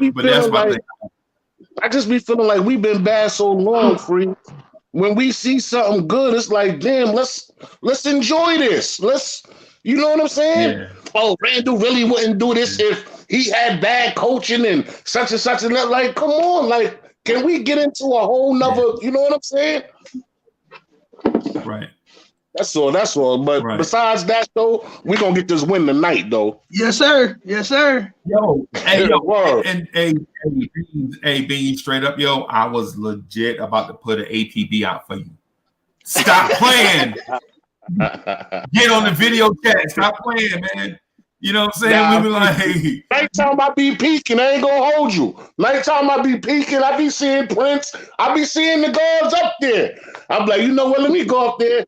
Then I be like, then somebody like Gromo or Kevin W or Josh will get on. And I like, you know what? I'm going to sleep. I hate to say names, but that's what it is. That's facts, Beans. Yo, straight up though, why don't you join to give him a counter? You know what I'm saying? So that way, when they got something to say, you got a good counter for them. You know what I mean? You right. I'm gonna stop letting them run me to sleep. You right? No doubt, son. Right. Because I just Kaiser real quick. I just want to say. My fault. Go ahead. No, go ahead, boss. Eat. Oh no. I was just gonna look. I saw Kaiser say something to me, so I was just gonna address it real quick. As far as picking up the third option on Julius, the only reason I'm even discussing it is because, like I said before, it's about playing chess, not checkers. You know, I don't want to rush the development of Obi Toppin for the sake of rushing the development of Obi Toppin. I want to get him along gradually. I want to get him the minutes, but I don't want to put him in the pressure of, okay, now because you're here and we got rid of Julius, you got to perform those 20, 10, and whatever, stats. Yeah. I want to get him to the point where he's comfortable in that role because, he's not ready to take over that role yet. And I don't want to rush him for the sake of because he's drafted so high to do it. You know what I mean? I want to bring him along gradually. The same way, and I'll bring a football analogy. Look at the way Alex Smith had the helm, even though Patrick Mahomes was ready. It took the injury of Alex Smith and the release of Alex Smith for you to see Patrick Mahomes. And Patrick Mahomes was there for at least a year and a half before that happened. So I don't want to rush him out there just for the sake of because he's the pick. You know what I'm saying? Let's just throw away everything we've been building already. You know what I'm saying? Right. Yeah. Can I chime in on that too? I think Hey, go ahead. I think that's my word. I think Julius done proved himself to where at this point we should just pick up the option. And I think Obi should, like you said, follow him, come off, because it's gonna feel like you said, if we trade Julius right now and put Obi in there, Obi gonna feel like I have to do this because y'all traded. You know what I'm saying? He's still young, even though he's 22. He's a young 22. Right. But I think another year and a half behind Randall would really show him the ropes, man. I don't think we should get rid of Randall or trade him. Nah, because the thing is you don't know if Obi is gonna look for knocks like Julius Randle do. You don't know if Obi is ready to be that elite level passer at power forward. And I'm not saying elite level passer for point guards. I'm saying elite. Yo, Harlem Girl, what's good? D Block, what's good? Yeah, we don't know if Obi ready. I don't think he ready. You know what I'm saying? I say I'm with Beans. I'm like, yo, just let my man come off the bench. Yo, Obi is a pit bull puppy, man. Just let him come. Just let him fight the small fights, man. It'll be a day when he come and have to be a big boy. You know what I'm saying? Yeah, you know what I'm saying? One of these days, he'll have to be a big boy. If we're talking about contracts this early in the season, the number one priority by 20 games in, if he keeps going at this rate and stays healthy, it's got to be Alec Burks. You want to let him know sooner than later you are a piece of this team long term. You've already accepted the 6-man role, and you're doing this in the 6-man role. You don't need starters minutes, even though he's getting starters minutes. You don't need you can come off the bench. To me, by 20 games in, if Alec Burks proved that this is who he is, why can't he get better? I'm locking him into a Lou Williams type situation. Quick, with him being 29, how many years and what would you pay him? What would you pay Alec? Because what is he getting? Like 6? I would give him a 4-year deal. That's my word. I'm like, listen, take this 4-year deal. We're gonna give you 50 cash, man. 4 years, man. 50 cash right now. Ooh, that's gonna be a nice hit of our cap space. What's that? Almost like 8-9 million a year. They're not 13 mil. He worth it. I take it back. He worth it. He worth it. I mean, because technically, if you think about it, that's what we was gonna pay. I mean, that's what we would pay Frank. And his production is way better than, you know what I'm saying, at 9 million. Somebody said Vinny Johnson. Somebody said, I was listening, somebody said they remind him of Vinny Johnson. And that's my word, because my grandma's recipe used to be a big Pistons fan before she turned me on to the Knicks. And I remember Vinny Johnson. Vinny Johnson, that guy. He was that guy. He got his in the post. You know what I'm saying? Big. He had big shoulders. To me, he's a prototype Lou Williams. That boy's smooth with the ball. The pressure up on him. He just be like, bing, bing. Y'all seen that guard on the playground. No matter how hard you play him, he just bing, bing, bing, bing, bing, bing, bing, bing. He just like bing, bing, bing, bing. As soon as you make a wrong move on defense, bing. I'm going past you. Yeah, right. That boy get buckets. That boy get buckets. My only thing though is I saw somebody in the chat say they would start Burks, and look, I just want to keep everything the way it is, and I know we don't like Bullock, right? I know we don't like Bullock, right? Because at the end of the day, you like, yo, what does Bullock really do? Like, what is he doing? So my thing is I don't want to put Burks on the bench. I mean, put Burks in the starting lineup. And then when the starters come off, we depending on Reggie Bullock. Oh. You know what I mean? So if we go get a guy now, if we go get a legit 14 point per game scorer, and then we like, yo, hey, we gonna bring your 14 points off the bench. We gonna let Burks eat and let Burks get them starters shots. You know, so then I can rock with that because Burks look like he gonna score us about 20 points a game. Oh, by the way, no offense. We still got a guy named Austin Rivers. I'm about to check on him now, but I'm assuming he plugs into that starting spot that Bullocks is holding. I need to check on his injury status, so let me shut up real quick. And that's crazy. Oh, go ahead, boss. Nah, I was just saying, like, we gave that little money to Billick. I feel like we could have kept Alonzo Trier Dotson for that, man. Like, facts. I don't know. But I I feel say like definitely Dotson. I say definitely Dotson. You know what I'm saying? Yeah, definitely Dotson. We could have kept Dotson. What they gave him in Cleveland? A 2-year deal for like $6 million, I think. Not even that. I think he got like 3 or 2. Like, you know what I'm saying? Like some like mad, you know, like low mid exception level. Man. Yeah, like 3 million. Yeah, politics is real, man. Yeah, yeah. But he's a hooper. That and like you said, that's the thing I don't understand. Like, you know what I'm saying? It'd be different if a dude was a pariah and you know what I'm saying, he had no skill, and you just like, hey dog, I don't know why this dude is around here. But that wasn't that. You know, we all knew the knock on him coming in. He was a little older. He was, like I said, he was 22 when we drafted him. So now what is he? 25, 26? Just like Obi. Yeah, just like Obi, you know what I'm saying? But again, because he was part of a different regime and all of that, you know, like you said, it's easy for us to throw him by the wayside. But a shooter and a guy who can play D, you don't find those guys too often. So, I'm with you on that, Games. Let's see. We'll see him tonight, especially with a Coro hurt. We probably see some more Dotson. Austin Rivers was cleared for full contact, so I'm assuming we'll see him soon. You say he's been cleared? So Jason said good morning to the chat. Hey, Jason said good morning to the chat. Hey, good morning, Jason. What's good? Top of the morning. El Monty says, where did they go? What did he say? Dotson got drafted in the second round. Right. Yeah. But I'm gonna say this. So I think in Knicks we trust as Austin Rivers is gonna surprise a lot of people. He can get to where did it go? The chat be moving so fast, y'all. That's why I'm reading so slow. You know what I'm saying? I'm one of my homeboys said, I was like, yo, you hooked on phonics? He was like, no, I'm hooked on chronic.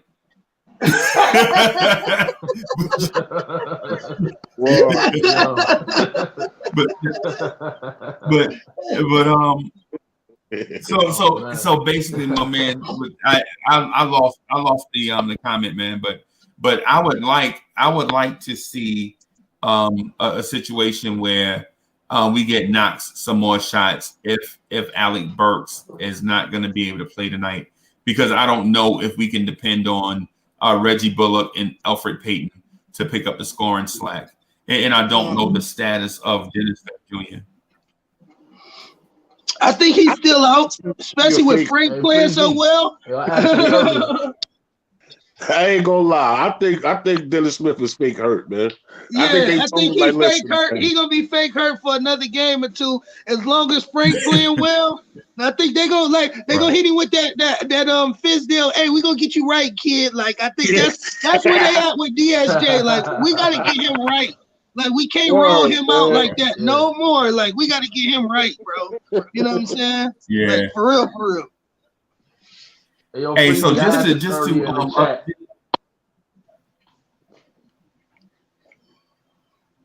hey, can you hear me? Hey, what'd you say, Bob? Yeah, I asked this early in the chat, but let me address it here on the panel.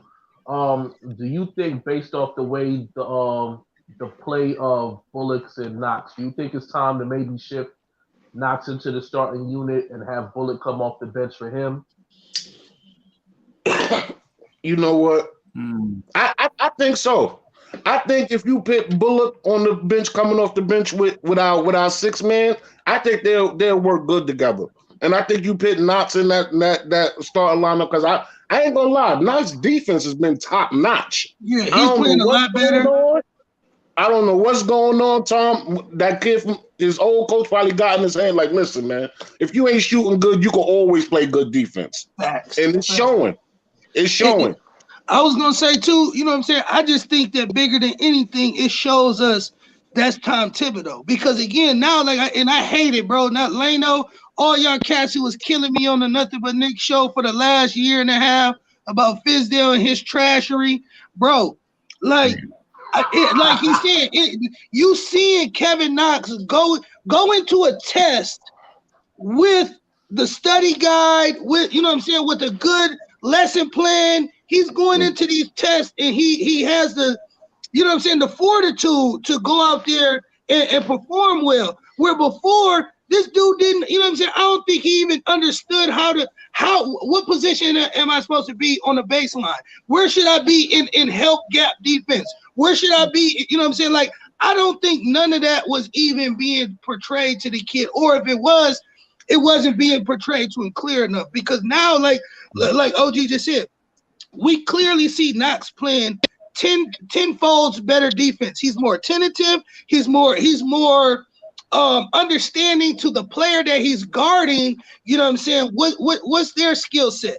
You know what I'm saying? Where before you'll see Knox high up on a guy who can't shoot threes, or closing out on a guy who can't shoot threes and he run right past him, or not playing tough on a guy who shoot threes. Like tonight, or not tonight, but the test would be this, Lano and Beans. It'll be this. When we play Indiana, if Doug McDermott go crazy on Knox again, then we see he hasn't grown. But if he don't let Doug McDermott go backdoor, and you know what? In that game, when he beat Doug McDermott layup to the glass and he pushed him to the ground, I said he getting pissed off. Right.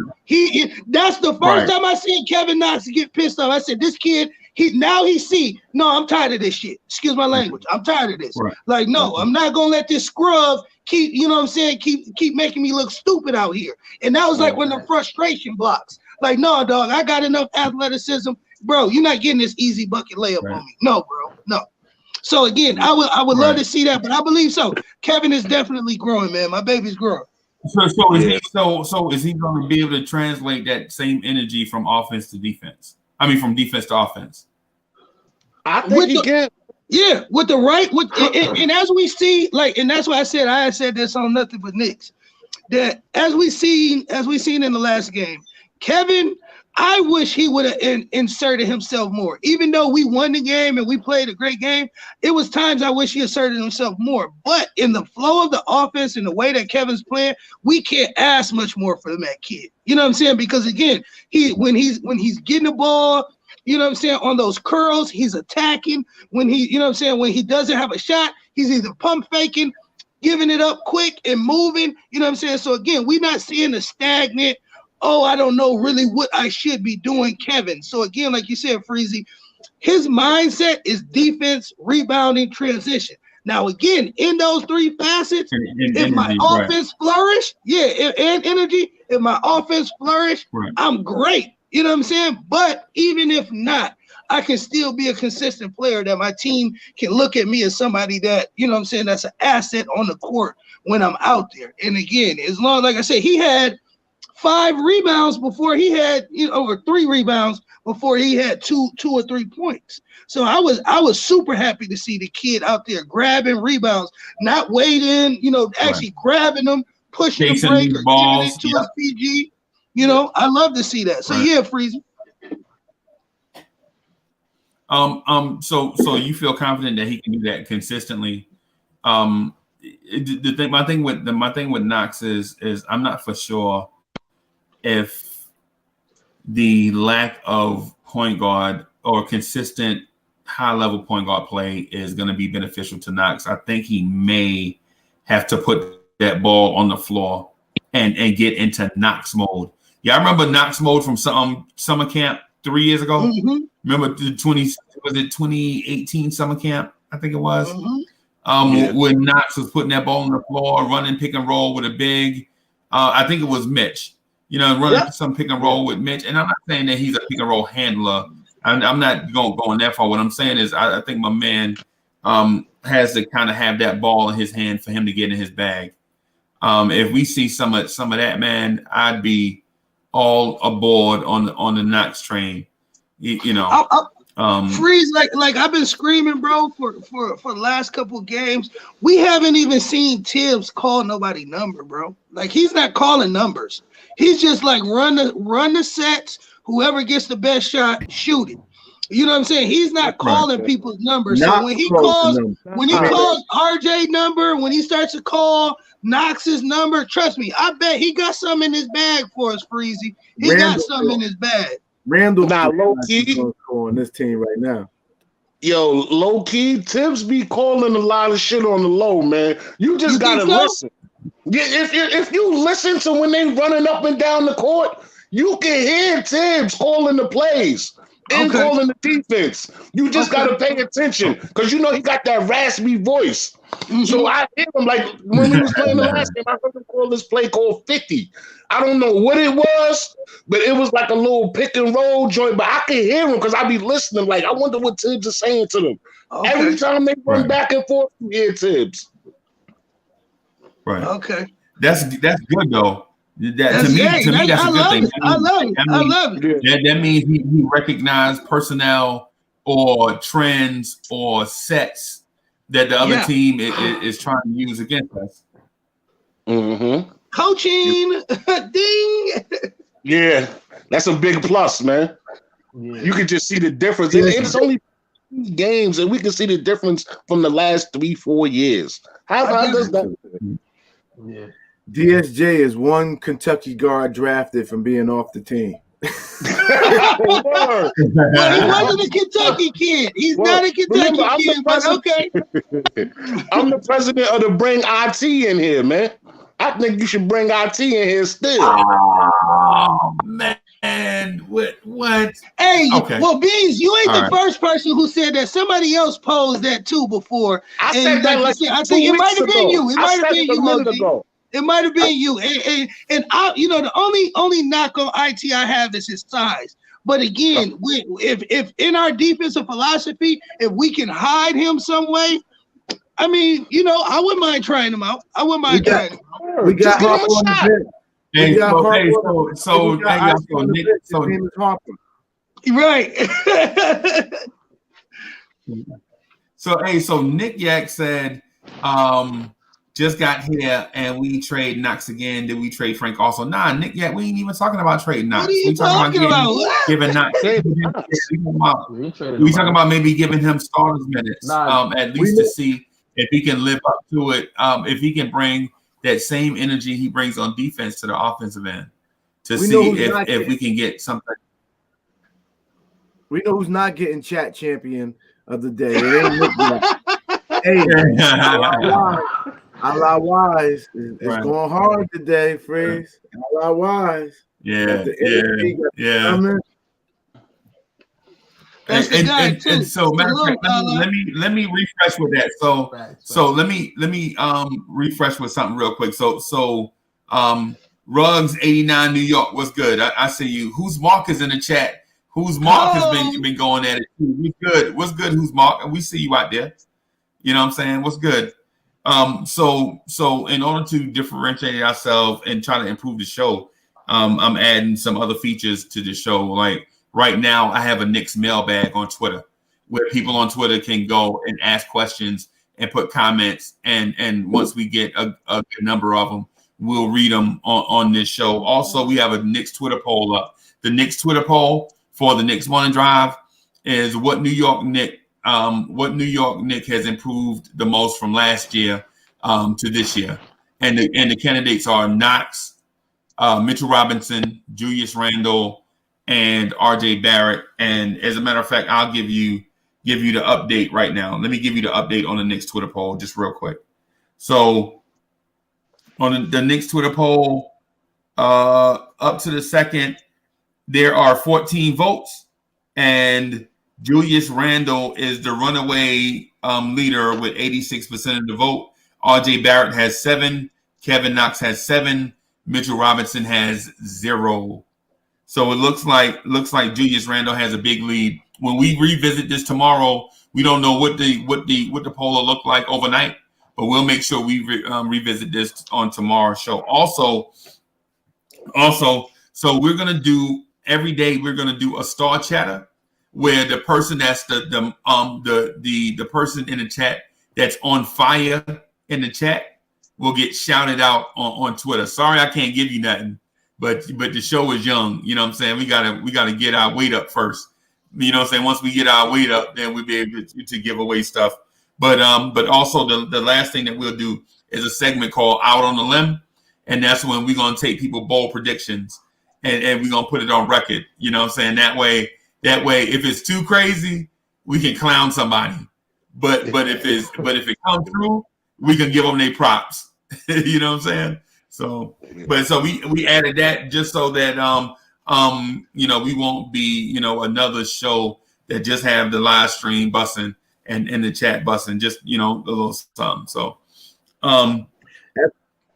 FYI around the league, real quick, looks like John Morant's ankle injury might be kind of serious because he just made a tweet saying every setback is set up for a setup. So could be kind of serious. Oh man, it ain't no torn meniscus like that, right? It's just they said it wasn't a fracture. They said it wasn't a fracture, but that don't mean like he couldn't have tore some and or don't forget, you know what I'm saying? Your ankles. If you're explosive like him, can't go without your ankles. Did y'all see the play when he? Yeah, it was ugly. It was ugly. It was ugly. He is super athletic. Like he was up there, like. Right, and when you come down like that on somebody's ankle, boy, ooh, what your boy? What you say? What you say? Drake said Freezy the other day. It ain't nothing to play with. Oh yeah, He said it ain't nothing to play with. Like a sprained ankle ain't nothing to play with. I'm telling you, man. I had an ankle sprain one time, and the nurse put my leg up on that table that you sit on, and she barely dropped it. Dog, I'm telling you, tears was coming out of my eyes, man. And I was like. It was so tender. Like it will take so you back. Tender. You'll call for your mama. You'll be calling for your mama, B. Dog, hey man. And so I ain't trying to like push macho bravado or nothing like that on nobody. We just want to talk Knicks or whatever, man. Just enjoy ourselves. But dog, I don't care how tough you are. If you get a sprained ankle, and when the doctor come in and look at it and he just touch it. Oh, when he just put his hand on it, so what's your a level of 1 to 10? What's your degree of pain? And he just put his hand on it, and you just like the tears just be like, yeah. Why we always go over that 10? 12. Yeah. So that's why I was so impressed that RJ Barrett played last year with a high ankle sprain. And people was talking about he looked robotic going to the hole. I'm like, dog, he playing on a high ankle sprain. Y'all crazy. Yeah, man. Yo, you get off the kid back. They like, his shot looked terrible. To even stand on a high ankle sprain. You know what I'm saying? It's like being on stilts. Like your whole body know it ain't right. Your whole body like, no, sit down. Yeah. I'm telling it's crazy, man. But so tonight's game, man, I think the Knicks are gonna do something special tonight. I think this is the get your hopes up game right here. Right. I think this is the game where you see all the kids that are good at a certain thing are gonna do that thing tonight. Like how Frank is good on the defensive end. I think you're gonna see elite level defense tonight. Like how RJ is elite going to the hole, man. I think RJ going to that hole tonight, man. How Knox can stroke that three, yo. I think Knox gonna be stroking that three tonight. How Mitch be catching them lobs, I think he's gonna be in for it tonight, man. I think we're gonna do something tonight. I think Cleveland being 3-0 was a fluke. Because I don't know how good Darius Garland is. I know Colin Sexton is just a scorer. You know what I'm saying? I don't know how good he's going to be as a lead guard. But that right there doesn't whatever. I don't see what else they have that can shut down the Knicks. If the Knicks can hold the Bucks to 110, I'm thinking the Knicks can hold Cleveland to 110. Freezy, I think that you know what I'm saying, bigger than anything, I think they beat, I ain't gonna take this credit on them, you know what I'm saying, because they are an NBA team, but I think they beat Philly more on the strength of Philly just being so mentally and physically exhausted from playing that game against us. Because I don't care what Philly say, up until we made those couple blunders, that game was ours. They had to scrap. You know what I'm saying? As you see, Ben Simmons damn near had to try to go into God mode to to stop RJ and them, and outside of RJ having that horrible shooting night, we would have beat Philly. You know what I'm saying? I think we would have beat Philly. Right. So that game, I don't put. You know what I'm saying? Like you said, I really don't put much. I'm about to say Embiid didn't even play. Right. I don't put a lot of faith. I don't put a lot of faith in AWs, like you said, Freezy. Not disrespecting them, not overlooking them. But again, like you said, I think one is gonna be a revenge game from when, like you said, they did us wrong in the preseason, and they was laughing, and Drummond was calling Mitch a baby, and talking about he was fooled. Right. Okay, all right, right. B, I'm fooled. Okay, I can't wait to see you. I can't wait to see you. And then last night, while I was peeking on the show, I heard people saying this best backcourt in basketball. I'm like, what? They the best backcourt in basketball, better than Dame and what you call it? I think that boy Josh said that. I think Josh might have said that. I think I heard him say that. I think Josh might have said that. Oh, we in trouble. So that backcourt that backcourt is better than Westbrook and Bill? He said the best backcourt in the NBA. I don't know, though.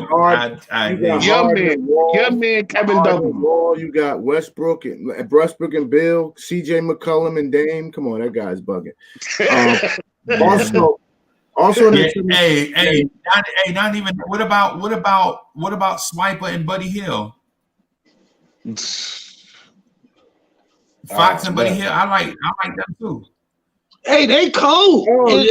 And as much as a lot of us Knicks fans, we love quickly. Halliburton looked pretty decent. Halliburton looking pretty decent, y'all. He plays more. He doesn't control it as much, and we need to play faster. He looks like he walks it up and does his thing, but I don't want to take nothing from him. I just don't think it was what Tibbs wanted. True. Okay. Yeah. Also, in that game where Cleveland beat the Sixers, Ben Simmons shot the ball 8 times.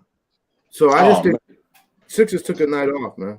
Embiid didn't play, and Ben Simmons shot the ball. He had 15 points. Ben Simmons was a -21 on the court that day. Oh, wow. He can't shoot. We all know that. He can't shoot. Yeah. He won't shoot, that's for sure. This might be one of them. Oh, you go, Delano. My bad, bro. Oh no, I was just gonna say, as far as Ben Simmons go, we don't even know if he improved at all, because he won't do anything. Lano, what I was gonna say is just that. When we was watching them, I'm like, and again, this might be one of them out on the limb takes, but again, these are receipts. That's why One Eye Jack got us on, on camera.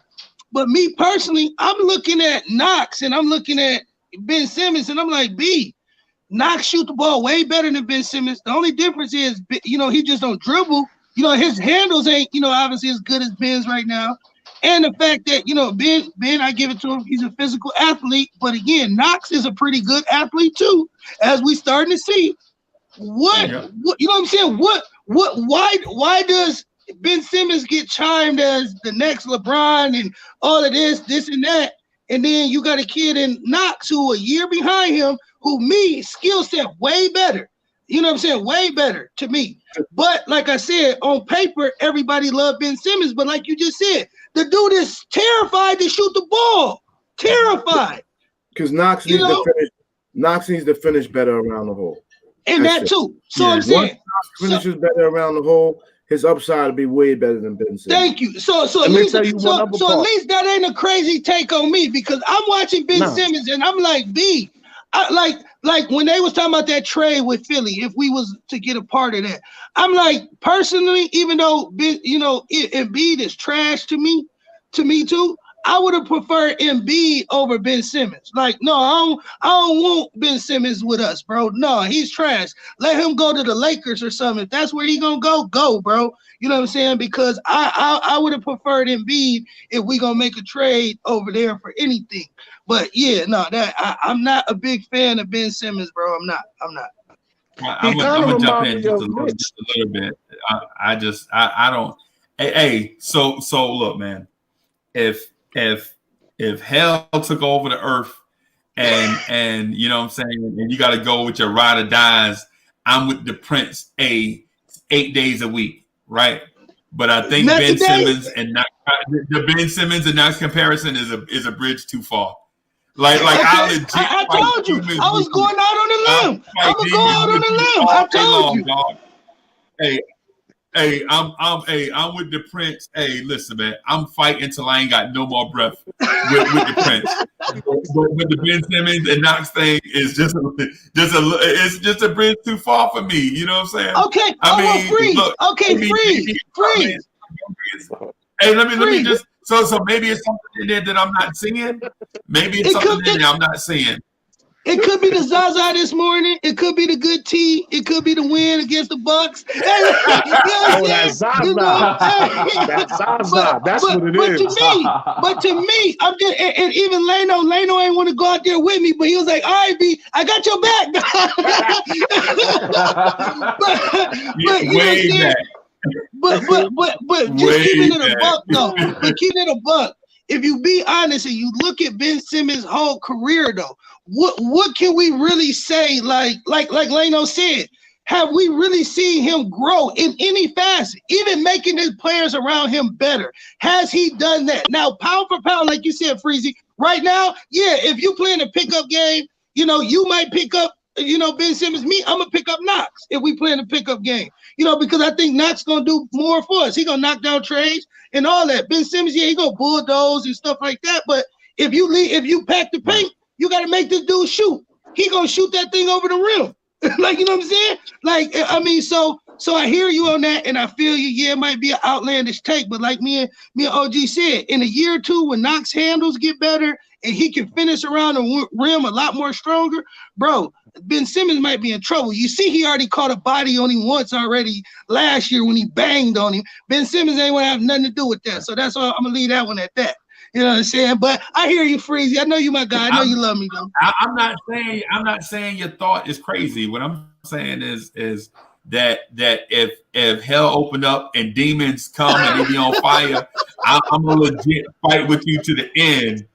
But in terms of Ben Simmons being better, Knox being better than Ben Simmons, I'm gonna have to pass on that one. Yeah, I can't say that right now. I can't say that right now. I can't say that right now.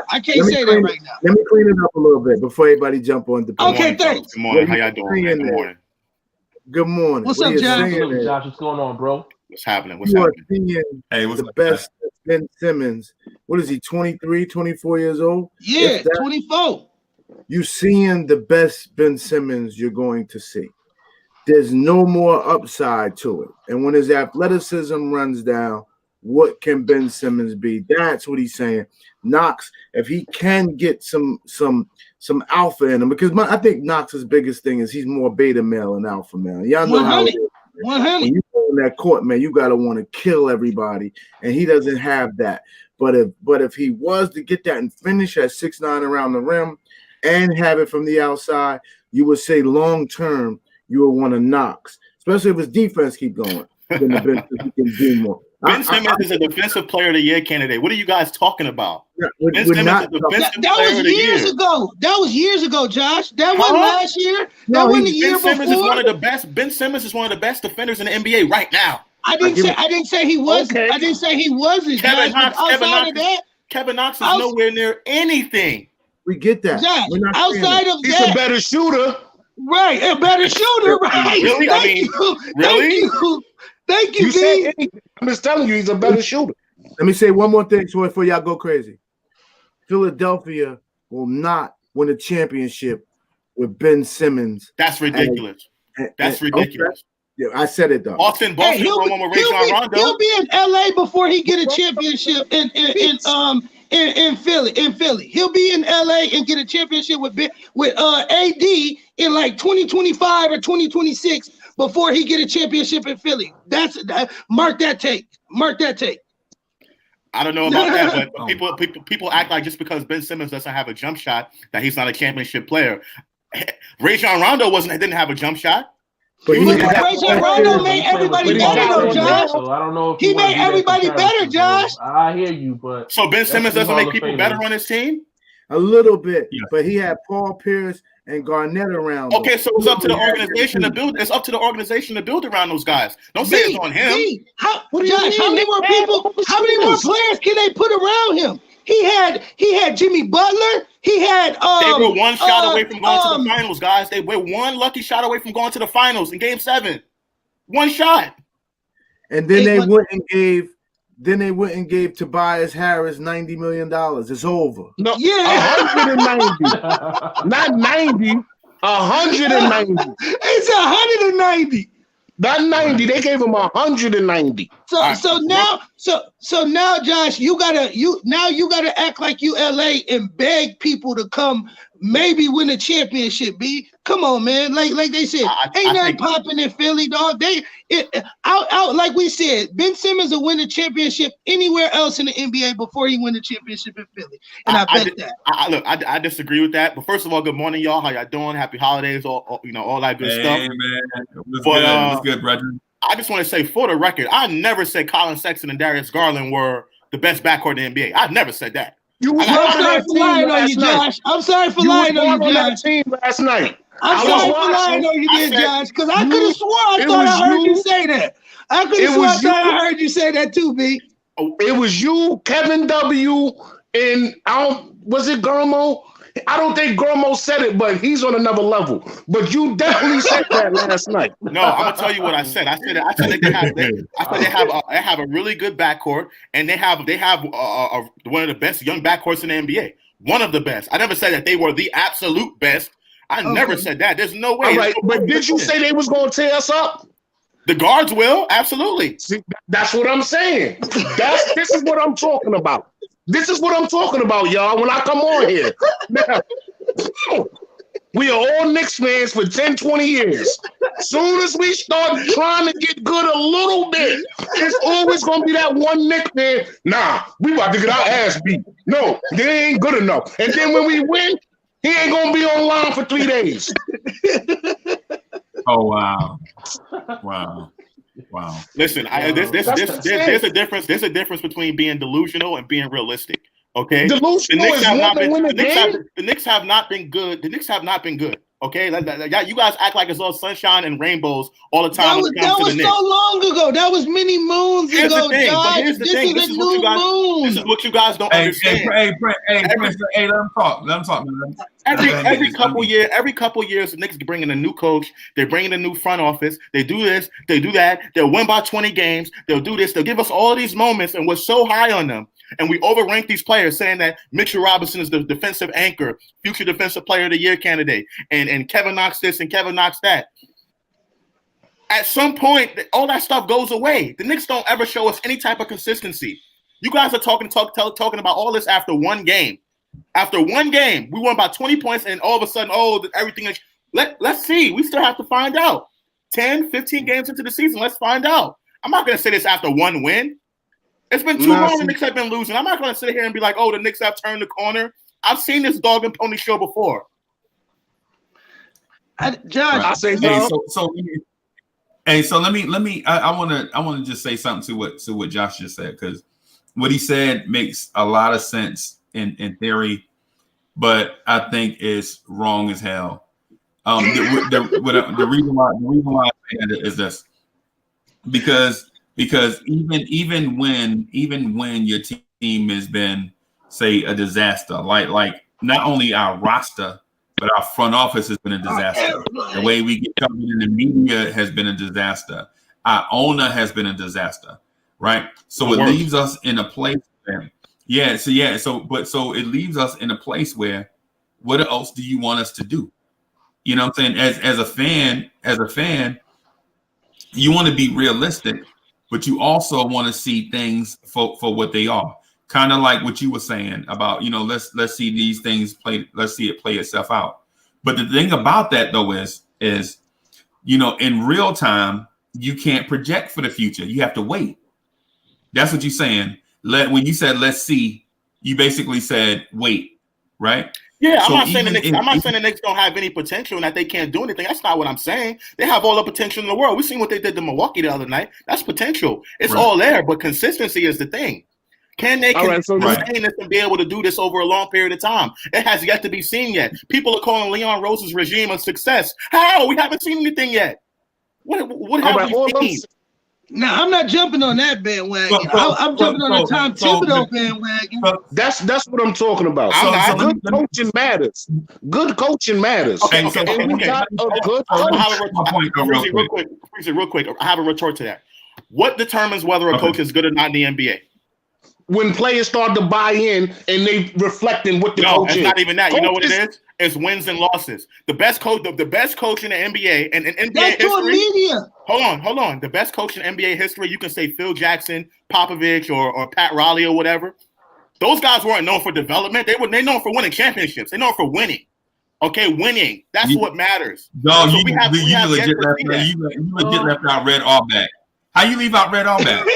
Same. Winning. Championships. Winning. That's what matters. The Knicks have not won anything yet. They have not done anything yet. So let some seasons go by before you can judge the Thibodeau regime. And don't get me wrong, I believe he will turn this team around. He did it in Minnesota. He did it in Chicago. But we have yet to see yet, to find out.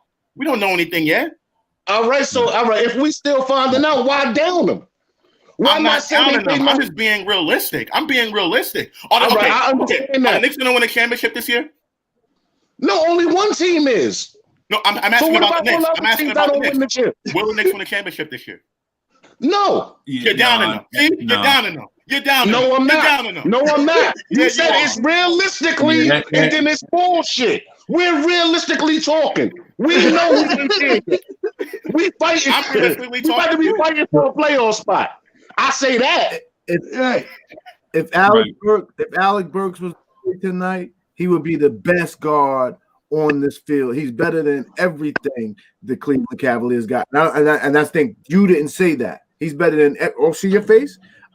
He's better than every guard the Cleveland Cavaliers Garland and got. Sexton. He's better than every guard. So let me say this thing real quick. So if hell was to open up, I would fight that we get like all night. We fight demons till I have a last breath. But that right there is a bridge too far for me. Yeah, I don't think who's right now. You know what I'm saying? Listen. What I'm saying is I'm not saying that what you're saying is bad or ridiculous. What I'm saying is I just can't get with it. I legit like the dance. And the girls and the ladies like to see a big boy dance for some reason. I don't know what it is. They like to see big boy dance. But I want to dance, dog. I want to dance, but the song ain't right. This ain't the right song for me. I'm intelligent in that. Give me a name. Who can play better than Alec Burks on the Cleveland Cavaliers now? Who? Look at the stats. Okay. Look at the stats. Look at Colin Sexton's stats. Look at Darius Garland's stats, and then look at Alec Burks' stats, and you tell me. Percentages? You talking about percentages, Josh, or just pound for pound? Most points. Everything. No, stats from this season. Look at him. Sexton, he averaged what, 27? Right now in 3 games? You think he's gonna maintain that? How much is Burks averaging? 22. What'd you say, Freezy? 22 what? I think it's 20. Yeah, I think it's 20, 22. I think he's going to maintain that. Okay. When the season's said and done, how many? What's the stats you think Sexton's going to have? All right, let me ask you a question. Ain't you the same person? He probably going to go crazy. He going to go crazy. Exactly. All right, can I ask you a question? Go ahead. Ain't you the same person that said the Knicks ain't got no talent? They have less talent than everybody else. Relatively low talent. Relatively low talent. I don't know about that, man. Nah, I disagree. I disagree. So hold on. So the Knicks have a winning roster right now. That's what you guys are telling me. We're not talking about winning roster. That's like now you just said talent. Right. Individual I don't understand the difference because we're talking about talent on this team. Hey, so let me jump in here right quick. I just want to say something to the chat. So everybody listening, make sure y'all subscribe to the channel. If you like what you're hearing, make sure that you like the live stream, turn on your notifications, right? Come in and join this conversation, whether in the virtual chat or the video chat. Share on social media. Make sure y'all comment in the comment section. Shout out to Beans and to Uncle Fulio for being real. Right, this right here, I didn't talk to them before the show and tell them to go at it. This is real. Right here, what you see, what you see from the Prince, and look, and the other thing too, I'm gonna say this too. This is every day. These are real live people. You know what I'm saying? Legit have they own thoughts and stuff, and they come in and they ain't gonna let nobody bump them off their thoughts just because somebody else. I'm getting ready to go to the gym. Okay, I heard my name and I jumped right on here, y'all. So Freezy got smoke. Okay. I was getting ready to go in the gym and I heard John said what, and I was like, what? I didn't say that, and I called right in. Am I lying, Freezy? Nah, my man don't do that. So what y'all gotta realize, and this is for the video chat, you really can't come at Josh like that because Uncle Fulio is legit Charles B without the reserve. Like Charles B is reserved. Like Charles B, like Chuck B will be reserved and let you lay down in the trap and let the trap close on you. Uncle Fulio gonna see you go by the trap and he's gonna shake the trap and just try to slam it on you. You know what I'm saying? So when it comes to, you know, when I step to Uncle Fulio, and listen, I stepped at like that stuff he's saying, that mess don't scare me. But tactically, you know what I'm saying, when I talk to him in an argument or a conversation, I make sure that I choose my words wisely because I know that trap is sharp and hard. You know what I'm saying? So respect for my man for jumping on. So Josh, I understand what you said. I want to get to a point that you just said, and maybe we can elaborate on it all together. So I feel like the Knicks roster, while it's not the best in the NBA, I do feel like we have some pieces that, if developed, our roster can turn into one of the better rosters in the NBA. And it's not because of existing pieces so much as what we acquired this year in the draft and, you know, the acquisition of a couple vets. So with that said, do you still take that stance that the Knicks roster is the worst in the league? I think it's down there. It's not, like you said, it's not the best. It's not, you know, we're not beating teams based on our talent. That's not the reason why we're beating teams. I think we're beating teams because we're athletic. We play hard. You know, Tom Thibodeau has the guys playing hard. I'm not knocking the coaching and the development and all of that. Like I said yesterday, the problem with the Knicks over the past few years is more than just development. You have to draft the right guys. Your coaching has to be right. Your front office has to be right. It's everything. It's not just the development.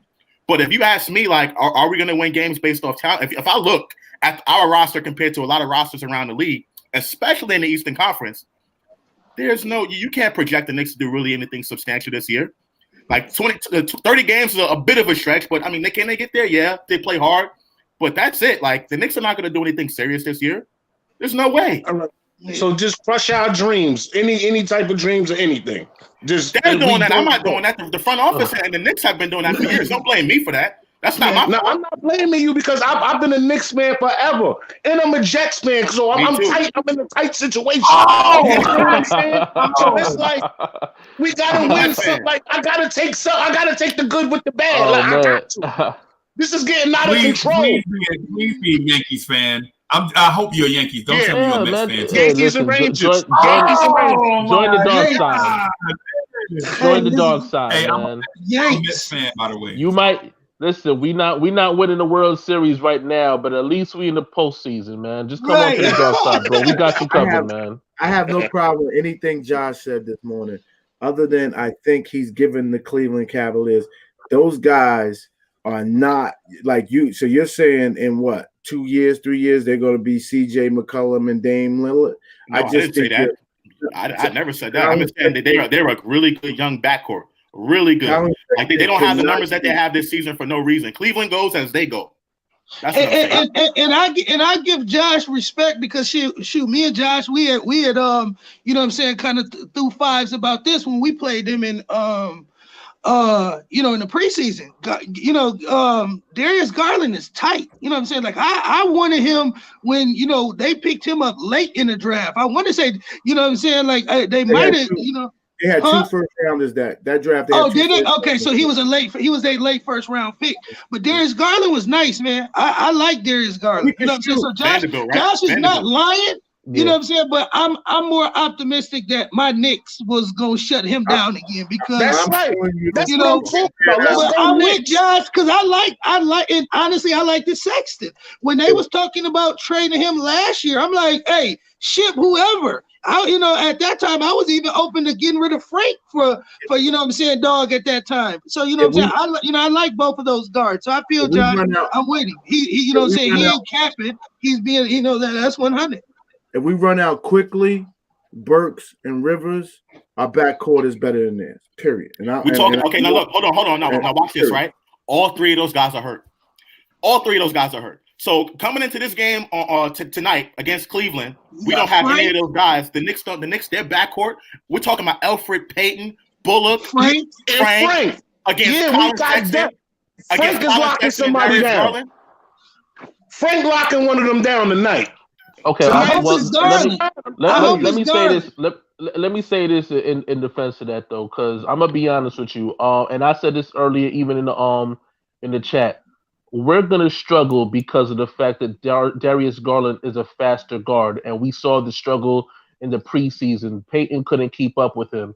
The reason that Quickly was so effective was because he had the speed plus the defense to match with it. So I think right there, that's one of our pieces. The Knicks are last in the NBA in opponents' points in the paint, by the way. I mentioned that yesterday. They're last in the NBA. It's because guards are fast our guards. Oh, okay. I did hear that. I remember I did hear that. Yeah.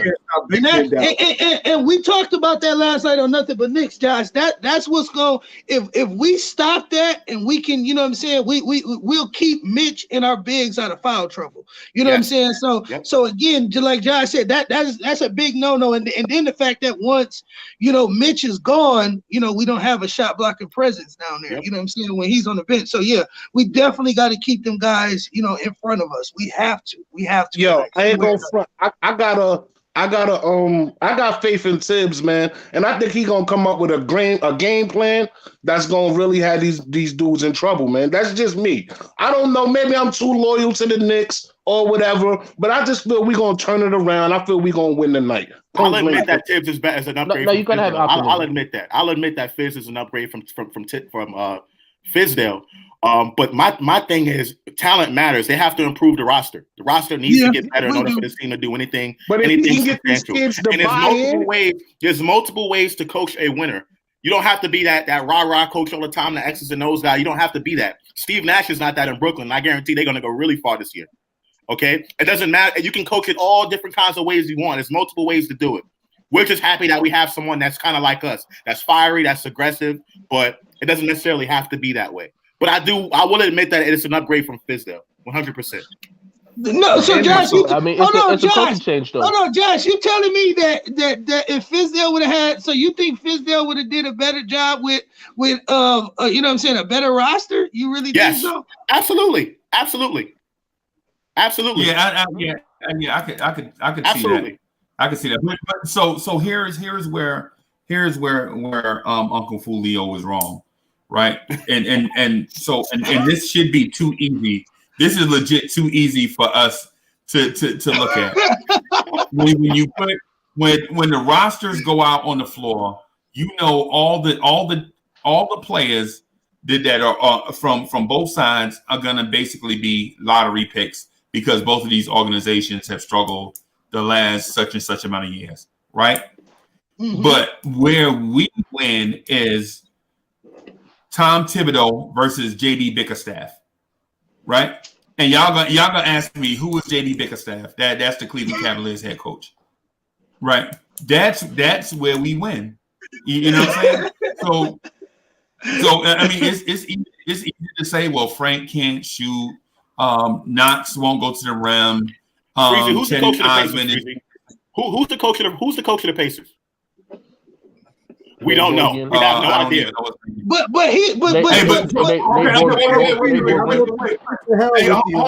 Hold on. Wait a minute. So here's the counter to that, Uncle Fulio. That's why I always win these debates against y'all, right? I legit said Cleveland struggled with a roster full of lottery picks, right? The Indiana Pacers, with that unnamed head coach, is a playoff team. Right. That's why I always inherited that. That's why I always win these debates. He like Uncle Fulio legit just came for me. He thought he had me. I'm too slick for this, man. You stepped in your own trap, John. You stepped in your own trap. Indiana has more talent than us. That's the point that I'm trying to make. They have more talent than us. It doesn't matter who the coach is. They have more talent. They're going to be projected to go further. Are they winning the championship this year? No. Are they winning the championship? No. Oh, good. All right then. So, like you told us, so forget. Okay. But hey, yo, I can't stick around too long. I'm actually late for something right now, so I just want to step on and say my 2 cents. You know what I'm saying? Let's go Knicks, and then hopefully we pull out that win tonight. You know what I'm saying? So thank y'all, appreciate it. Salute, you know what I mean? Hey man, you gotta keep coming back. You gotta keep coming back, big dog. I got you, man. I got you. I promise. CB, that's what I was talking about right there, man. Listen, we love that back and forth right there, man. That was great, man. You know what I'm saying? You gotta come on the night show, man. You gotta come on the night show. I love that back and forth, man. Hey, y'all see how Uncle Fulio tried to put me up on the ropes and tried to he stepped right in his own trap, though. He stepped right in his own trap, Freezy. Hey, you know the funny thing is, I wanted to counter to it and just bring up the fact that Minnesota got 2 all-star level talents, but at the same time, do you say that they're a talented team? No. Do you see that they're a better roster than us? You know what I'm saying? Considering the fact that they got Karl Anthony Towns and D'Angelo Russell on their roster. Oh, on paper, they got a magnitude of talent. But again, talent don't always win. You know what I'm saying? That's not a definite W all every night in the NBA, B. No, it takes more than just talent to win in the NBA. A smart coach who understands and knows how to put these talented or less talented players in the right positions, that is what's going to propel you to a W in most of the time, man.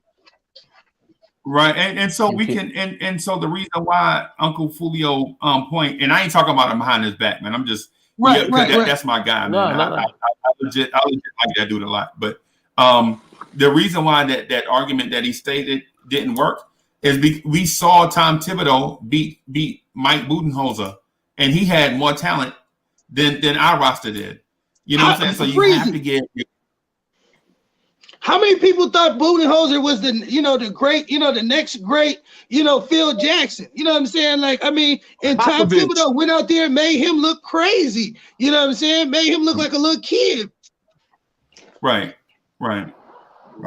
Hey, Ghetto Intellect, you want to jump in and say something, man? I trampled all over you, man. My bad, man. I ain't mean to. That's okay, I ain't mean to do that. You just said the coaching is going to determine who wins the game, and I just wanted to touche you. I'm a little petty, and I wanted to say I was going down with a foxhole with Uncle Freezy. I got his back, but on that one there, I'm going to stay.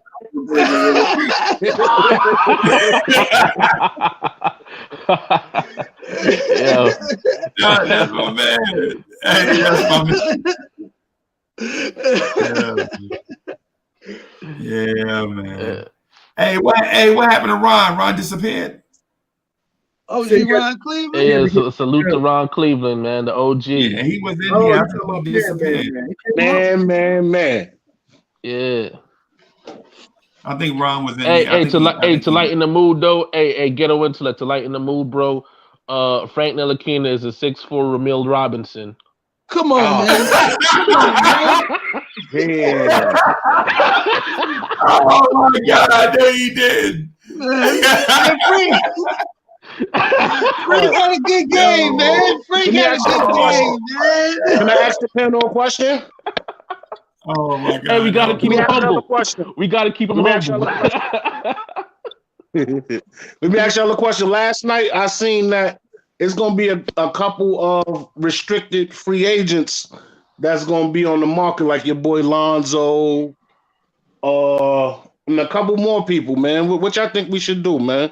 I know it's far out, But listen, man, I think we should get Lonzo on this team, man. What y'all think, man? Talk to me. I can't go that. I can't. I'm gonna go first since I can't go that far.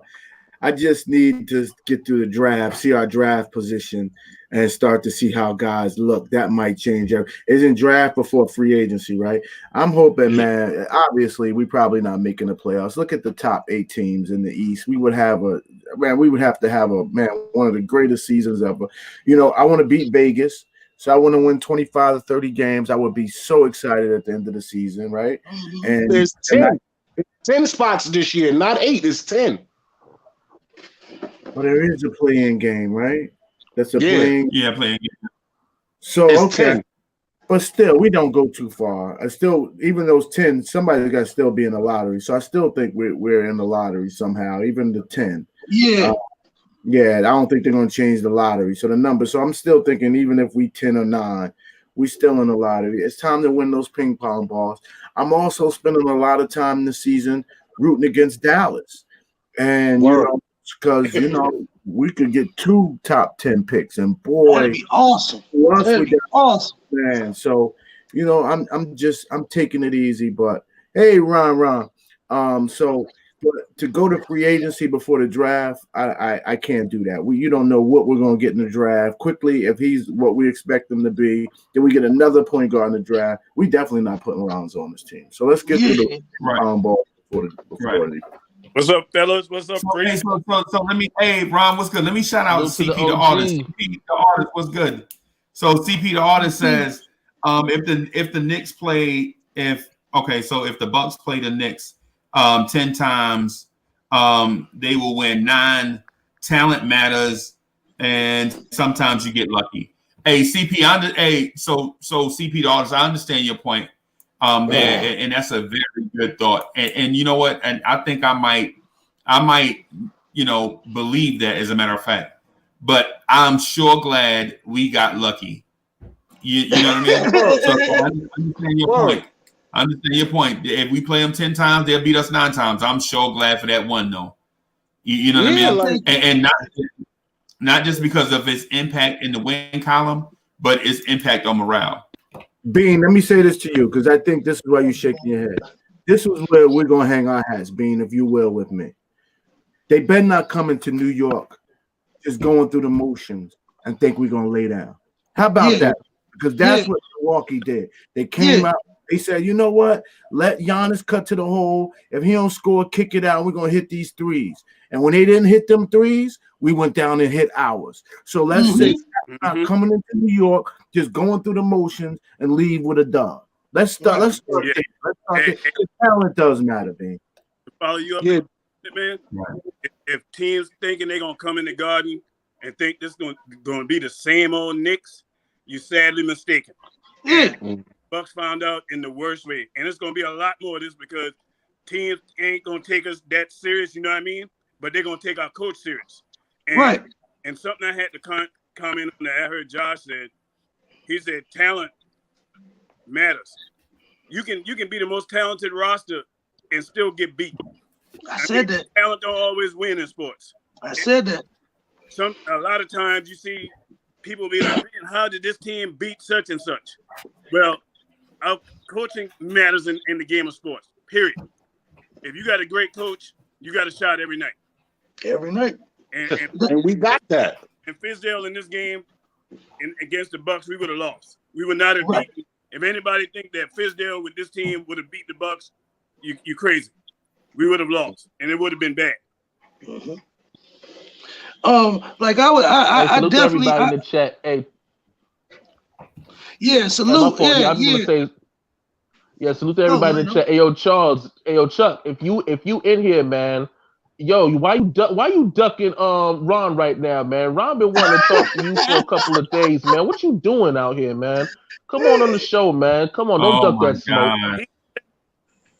Ron. Is that a Charlotte Hornets shirt you got on, brother?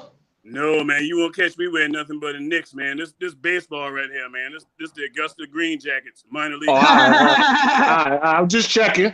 Just checking. Hey, yo, hey. But Knicks, my loyalty run deep. You heard me? Yeah. They pull out something for you. You see Okay. I understand. You got to stay ready for tonight. Yeah. I get the message. I'm gonna have to put this on the show after the game tonight. You heard me? Because I have a problem on their hand, man. They're too small for our guards. We're gonna beat them up.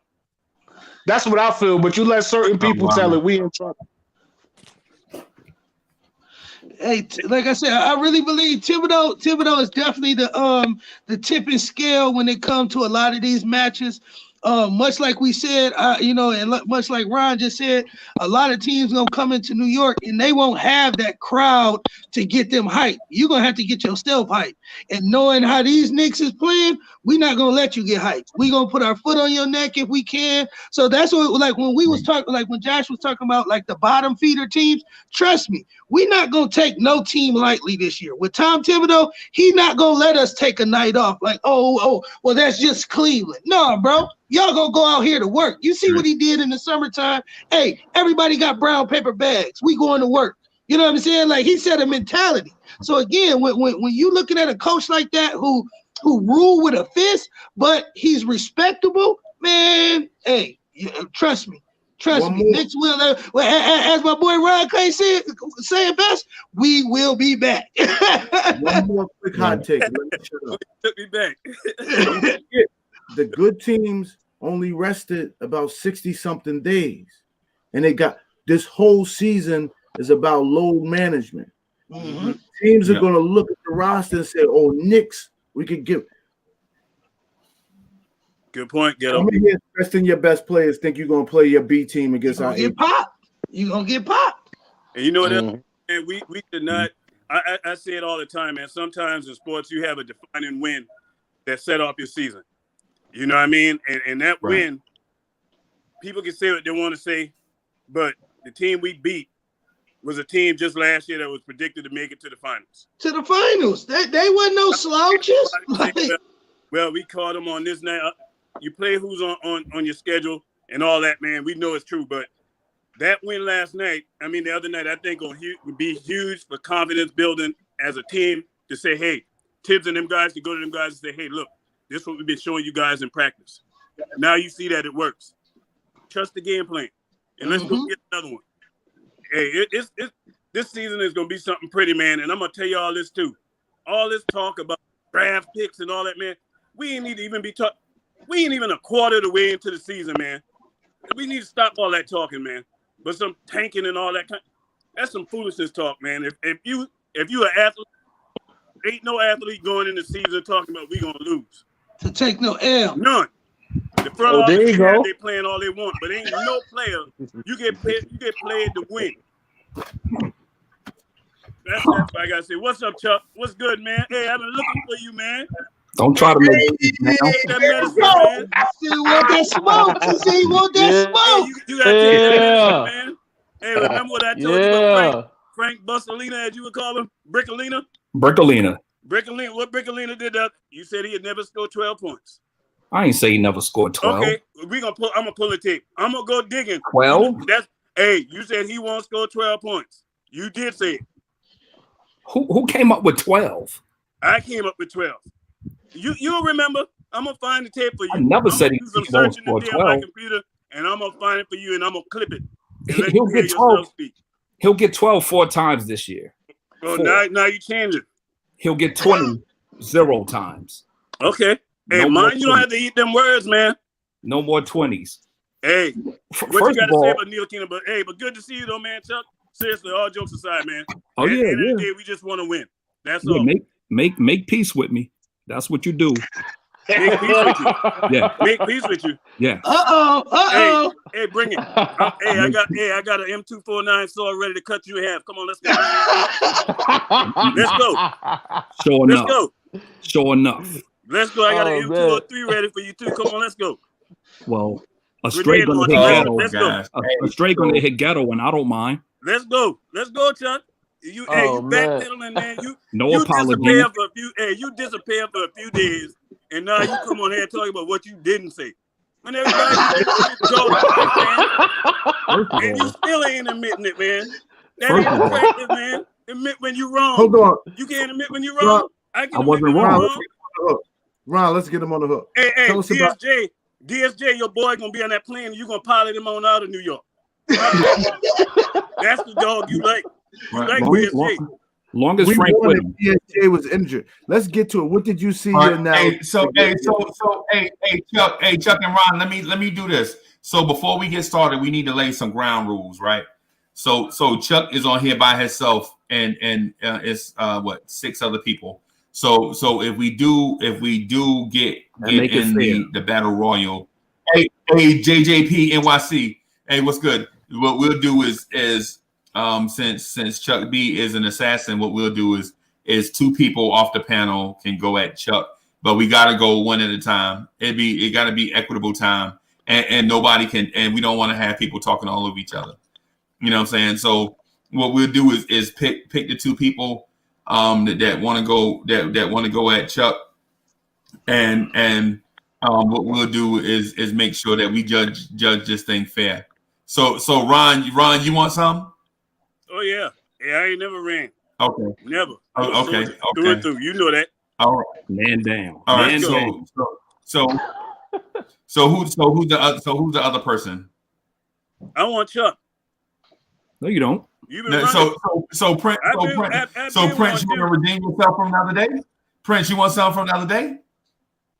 Oh, hey, like Ron Cleveland said, man, I ain't never scared no smoke, but I ain't got no beef with Chuck. Mm-hmm. I was gonna let Ghetto over there. He want to get tapped in. I'm gonna tap my brother Ghetto in to let you in. You know what I'm saying? Get him in. You know what I'm saying? Smart move, Prince. All right. Hold on. Because I got some knock smoke for you. but I'm gonna let Ghetto get you since you're talking real greasy. So Prince, let's do this. And I usually don't do this because this is the place that we come eat. But since Chuck is on and you got Ron and you got Ghetto Intellect, I'm gonna just ask the other 3 people. I'm gonna just ask y'all to just hold on and let this thing play itself out, just out of respect for the debate. You know what I'm saying? Out of respect for the debate, I'm just gonna ask everybody else just to chill. And if things get a little crazy, like if somebody caught, if I have to referee, if I have to get in there and break it up just so that we can get back to the debate, then I'll do that. But here's the thing.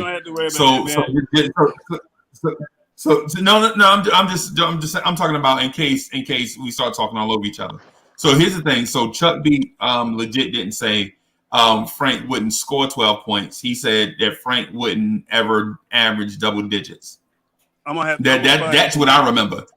Hey, it's been a lot of conversation. So if I'm wrong, y'all know I'll admit I'm wrong on here.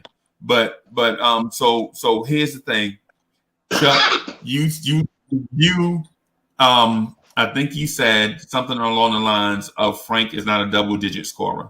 And in the last game the Knicks played, Frank scored double digits. So what do you have to say about that? One game don't make up for, when I say a double digit scorer, I mean for the season.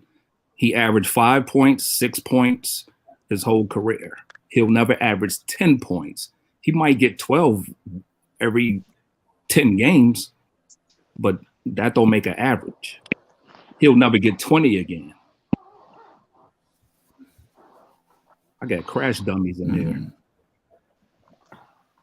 Does that change? Oh, my bad. Which one am I running to the wall first? Which one of you crash dummies stepping? So I tell you this, I like the way you just try to change that little narrative and add on there about average. You said he wouldn't score 12 points. I never said that. Hey, Freezer, I'm gonna tell you. You care to bet? Because my blood about the ball, man. I don't like when people try to change narratives. You care to bet? I know what you said. I'm gonna find it. When I find it, don't you be running like you've been running for days. You've been running trying to come up with a story to change the narrative. You ain't show up after Frank scored them 12 points. You've been nowhere to be found. Let's be real. All right, first of all, where you been hiding at? All right, first of all, I'm here now. Where you been hiding at? For one, I work nights. So I left at 9:30 and he had 3 points. And mind you, I left at garbage time. That means he had 9 in garbage time. So now you're making excuses. Hey, no matter when you get them, points is points. He had 9 in garbage time. It was a no matter when you get them, you get them. Garbage time. They was making a run back. They never made a run. The run was at the beginning of the third. The three he took helped kept them boys from putting the gas pedal on us. Yo, they was up 25 going into the fourth. That game was never in doubt. Man, hey, Chuck, them boys were trying to make many runs, and one of them threes, the one that Frank pulled up three, that actually pushed the lead out some, and then knocked shot. No, it didn't. Okay. No, it didn't. The lead was up before Frank came in the game. They was up. They was Get up. Go ahead and get it. I'm gonna let you go ahead and get it. Respectfully, I agree with you. We was winning the whole game. Yeah. But they started changing their style of play and stopped shooting them threes. They started attacking the hole and started exploiting our interior defense again. And then here's we all was saying, oh my God, I was sitting there like, oh my God, okay, they stopped shooting them threes. Because I'll be honest, the first three teams, they've let everybody's taking us off the hook because they want to shoot from outside and be lazy and beat us. And so finally, like Philly, they came out, they made their change. They were cutting the lead in the third quarter, but we kept coming back and hitting threes. So then Burke got tired. We had to go deep to the bench because guess who wasn't available? Guess what Ron says? The best ability is your availability. And guess who wasn't there? And we're going to get to that too. DSJ was nowhere to be found, pushing Frank into 18 primetime minutes. The boy played his tail off. RJ wasn't having a good night. We had to sit him down. Knox, another guy I think you're tough on, had to step up. Knox and Frank was responsible for not only keeping the lead, but growing the lead. And look at your face. Look at your face. Those are factual, homie. Okay, now, first of all, you quoted Ron, right? You quoted Ron. And that's what you don't do. I'm going to DM you sometime and tell you what not to do because you keep making mistakes. Ron is never right. Ron is hype, so it sounds good. I sat Ron down in his corner. He's chilling right now. For two, they were 7 for 38 from three. So don't act like they started making threes. I'm not looking at no stats. They were 7 for 38. Milwaukee, they was off the whole night. Said they stopped. I said, all right, they cut it to 17. Hey, let him finish. Hey, let him finish though. Let him finish. You gotta be Ron about to walk his poodle. Listen. Hey, let me get some more of that. Hey, hold on, Ron. Let Chuck be finished. Let Chuck be finished. Chill, Ron. Chill. Well, hey, I'm good. Let the swelling go down before you put your head back in there. Hey, Frank better than your boy DSJ? No. Hey, I guarantee you DSJ will be flying out first before Frank. They flying together. Nah. So wait a minute. So Chuck, you don't have nothing else to say because if you don't have nothing else left, then Ghetto Intellect want to get in. Oh, see, he done messed up my train of thought. But go ahead, Ghetto. And I'm gonna be quick. I didn't say they started hitting threes.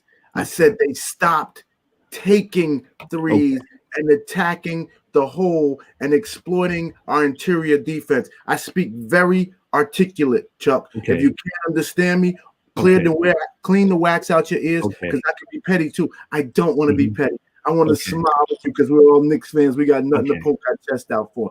I'm telling you, they started going to the hole and Frank started doing his thing. Those are factuals. I didn't say they hit no threes. And I then said your boy DSJ was nowhere to help us out. He was nowhere to help us out. Right. You say don't Ron. So let me shut up. Okay. Let me tell you something. All right, go ahead, Ron. Go ahead, Ron. I guarantee you can book it. DSJ will never shoot 4 for 4 behind the 3-point line. I don't care how much he practiced with Mahmoud Abdul-Rauf. Never. All right, first of all, Ghetto, I appreciate you for not being long-winded, but you're wrong-winded. And again, 3 for 3 of those were in the fourth quarter where the game was over already. Matter of fact, I'm not going to slap you around a lot because I'm gonna save some for Legion. But man, I'm gonna tell you like this. You got more excuses. Hey, Ron, you know who's going to jail. He keep making a brother going to jail, man. You see what he doing, right? You funny boy. Hey, you done. Hey, just be real. I know you don't like Frank, but you got to give people credit. Chuck, that's all we saying, man. If DSJ come out and play good, guess what I'm gonna say? The man had a good game, just like Alfred Payton. I'm not going to say that about garbage time. I just did a video. Alfred Payton, everybody been killing him. I've been killing him too, but guess what I told the man? I said, hey, you had a good game. We need to see you continue to do this. But don't dog the man when the man do good, man. Come on now, give him his credit. That's all I'm saying. And we can end this. Can I explain something to you? Go ahead. There's a definition of empty stats, and it's points and blowouts. Points in where the game is already decided. Those are empty stats. Garbage time points, empty stats. And you coming in here, Frank had 3 when it mattered. So that 9 you talking about, kill it. I don't remember anything Knox did. What stood out to me was Burke, Randall, and the zone defense. Everybody else was blah. Freezy, you got to step in here, bro, because this is not fair. Because he's just gonna keep saying that though you're supposed to be the referee here, Freeze. He keeps saying those are empty stats. You can't handle bias. Hold up. Why you calling for help? We've made a point. Hold up, you asking the ref to throw the towel in? You got 2 more guys over there. Like you just want to take little jabs and you're trying to You're trying to get some emotions, but brother, I'm cooler than the other side of the pillow. You're not gonna get that out of me, homie. So good luck with that. If y'all want to know what my ranking is so far, my ranking is a lot of haymakers thrown at Chuck, but I don't know how many landed. The fact that Frank did get minutes in a blowout does point to it not being as quality, but Chuck, points in the NBA are points in the NBA. The Milwaukee Bucks put NBA players out there on the floor, so it's not like Frank didn't hit threes on NBA players. So that's all I'm gonna say about that. Okay, that's cute. First of all, he ain't hit threes on nobody. They were open. That's for one. For 2, nobody cared no more. The game was decided. You act like he was being defended. Nobody defends Frank. He was never defended. Frank had 0 points in his NBA career contested. Everything is wide open. Chuck, you're talking like we are the LA Lakers and we got somebody to go back to the bench to save the game to us of guys who had to get minutes. Because once again, your homeboy DSJ wasn't available to help us out. Frank had to play minutes. Bullock was playing very bad. We did not have Rivers. We did not have Quickly. Had played through his mind. We couldn't keep asking him to go out there and put him in a bad situation. Frank had to get minutes, and you're now saying he got garbage time. Those was second team times, and if he doesn't hit those shots, if he doesn't play as hard as he played, that lead doesn't grow. In fact, we've seen the Knicks get out to Indiana Pacers. We played good first half. Philadelphia 76ers. Frank played clutch minutes, and because he played so well, and because Knox played so well, we were able to blow out. It's not like we were blowing them out and we just gave them the minutes. It didn't matter. We could have lost that game in the fourth quarter very easily. We've done it in the past. You take that points away from Frank, from that scoreboard, and we win by 8, maybe. Because the difference in the score in the game was 20. That's how much we won by. You take Frank 12 away, we win by 8, maybe. If the game was closer, he wouldn't have been in it. What are you talking about? But we know DSJ wasn't nowhere to be found. What are you talking about? He was in it because it was a blowout. He was in the game because it was a blowout. Hey, Ghetto. First of all, your name's supposed to be Ghetto, but you run in the country Freezy for help. You're not Ghetto no more. Bruh, I'm from Avon and 14th Street for a reason. You just ran the Freezy. You just ran the heart of South Ward. Why you bringing up my Chuck? Why you bringing up my name like you win? Because you need help. No, like Chuck bringing up my name like don't make no sense, Chuck. Me.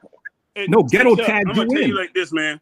Ghetto you can't go AWOL in no, this I'm not nobody. I'm with some paperwork. Like you right, man. You've been lost, and you know why you've been lost? You've been hiding.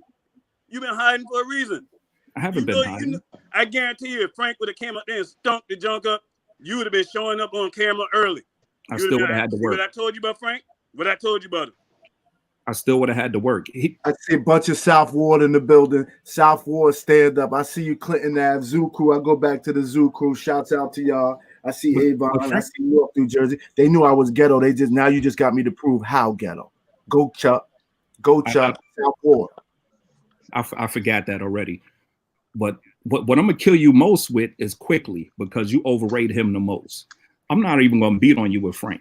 I'm gonna kill you with Quickly, and a lot of y'all love Quickly. So it's gonna be a lot of haymakers at a lot of y'all. Everybody in here, except for me, is high on Quickly.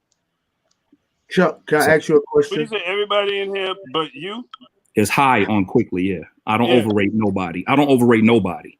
That's fine. And if you go by your rating, they won't have a rating. Randall got one. Chuck. Hey, that's one thing we finally agree on.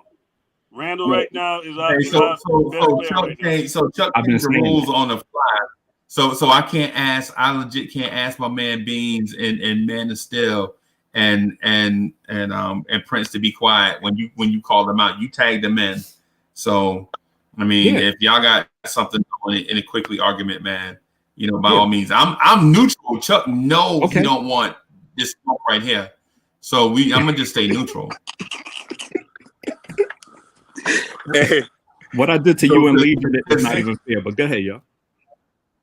Yeah, well, the thing you did to me and Legion is made us better. I high step on Chuck, by the way. Like I rope a dope on Chuck. Like, you know what I'm saying? Chuck can't touch me in debates. That's why he getting in, you know what I'm saying? You ain't recovering from that. And Legion, and I hear you keep calling Legion name, but Legion and Knicks ain't coming to put them paws on you, because you don't want them paws on you. 1 o'clock today, you're gonna probably have a show running. No, I saw him in the chat. I saw him in the chat. Hey Ron, I feel good, bro. That was our pregame we just had, yo. If that was layup line, if that's how layup line go, the Knicks go look good tonight. Yeah, we gonna win tonight. Now for y'all, we're dunking on him and layup line. We're supposed to be dunking the layups. We dunked on him and layup. Frank have another 12 plus tonight, I want to see you tomorrow. But Frank, you better not make me look bad. But hey, Frank, because he got to get 12. If we get 12 more tonight, Chuck, if we get 12 more tonight out of Frank. DSJ gonna have his name stitched on that seat. Hold up. All right. Do you realize how low you setting the bar? You saying 12 points. Hey, that's all I want. If him and Albert Payton can give us 12 tonight, we might win this game. Do you realize 12 is not good? Like, just being real. You got the bar that low. You got the bar that low. You talk about if he give me another 12, it's usually if he break out for 30, so you basically saying Frank's explosion is 12 points. Ron, don't let him do this. That's doubling the point total from last year. That'd be great. Hey, Ron, don't let him do this. 12, let him give me 12. Hey, no, but I'm just telling him. He give me 12 points tonight. What you talk about consistency? Hold on, Ron. 12. Hold on, Ron. Let's put him on the hook. Don't let him keep. He's playing. He's playing Vegas on us. We can't let him play Vegas. What is DSJ going to do tonight? They hype over 12, and that's DSJ, funny. man. I don't. What is DSJ? I'm afraid for DSJ, man. Chat. I want y'all to realize something, right? Why is you talking? I'm looking at the chat. I want y'all to realize something. Every time I have King. What is DSJ gonna do versus Frank tonight? Every time I have these glass Joes on the rope, they always mention DSJ. Always mention DSJ. This has nothing to do with DSJ. That's how you know they losing. When they mention DSJ, you know they losing. Who's next? Chuck. Hey, Chuck. No, I want one of the hat to the back guys. Oh, see. Hey, that's the smoke you about to get, because I heard you say my boy Knox was blocked. You hold on. Oh, you can get him, Lano. Go get him, bro. Go get him. Yeah, you mentioned Quickly, and as far as you ain't under no pressure. Quickly is the only person. No, I'm good, money. Yeah, I'll just say, as far as Quickly goes, Quickly has already been the point guard that has changed the complexity of this team's trajectory just off the way that he's been playing immediately. We're talking about preseason. I understand what you're saying with that, but here's what I'm looking at too. And I've said it before in previous chats. good habits are formed with the hard work that's been put in, and the culture has been changing underneath our noses. With the draft pick from RJ last season to now the draft pick of Quickly and Obi Toppin. The one thing that you've always heard about them is that they're hard workers. First one in, last one out in the gym. Quickly ain't got nothing to prove because of the fact that again you're not even high on the draft board. So here you come at 25, coming in and doing what other guys who were drafted in the lottery couldn't do, which is changing the culture of the way we've been playing. So to sit here and say that you can't be high on Quickly, I mean, based off of what? The fact that the matter is that he's actually got everybody else playing a little bit better. Knox is shooting, Knox shot what 6 or 7 in one game. He actually got DSJ involved in the offense in another game when they had him playing off guard in the preseason. So I'm saying all that to say that you can't be so quick to crap on Quickly when Quickly actually started making us look like, okay, we're not really in need of a starting point guard in the next draft or in free agency or via trade. He looked like he could be the competent point guard of the future. And again, it was unfortunate that he got hurt. But even in that first game, you saw the tide changing as soon as he got in the game. So I wouldn't be so quick to say that Quickly's, he's not the point guard that we need, or that he's not he shouldn't be high on our board. You know what I'm saying? We shouldn't be looking at him with you know what I'm saying, with positive outlooks. You know what I'm saying? Okay. Now, my thing is, you said that so politely that I'm not gonna knock your head off. Like, I heard the fear in your voice, so I'm gonna go ahead and move on to the other guy because who's next? Who's next? Because that was a lot of fear. No, it's no fear, man. You know what I'm saying? It's respect. It's respect. You know what I'm saying? I respect everybody, so I'm always gonna talk with that level of respect. You see me. You see my work. So you had to have that calm demeanor. I see you take a few L's on the Guillermo's channel, but it's not that big a deal. Can I say something real quick? Hey, Yo, I see you take a few L's on Guillermo's channel, but it's all good. Because, hey, listen, everybody loses, but it's what it is. Never. Salute. Salute. I like. Yo, you know what it is? Knicks fan. And Ghetto. Let him try down there.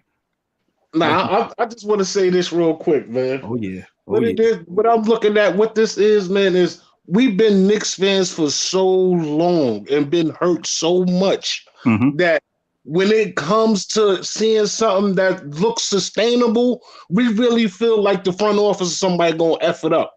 You know what I'm saying? So I just feel like this time right here, like I watched the show when you were saying what you were saying. You know what I'm saying? I remember everything you said.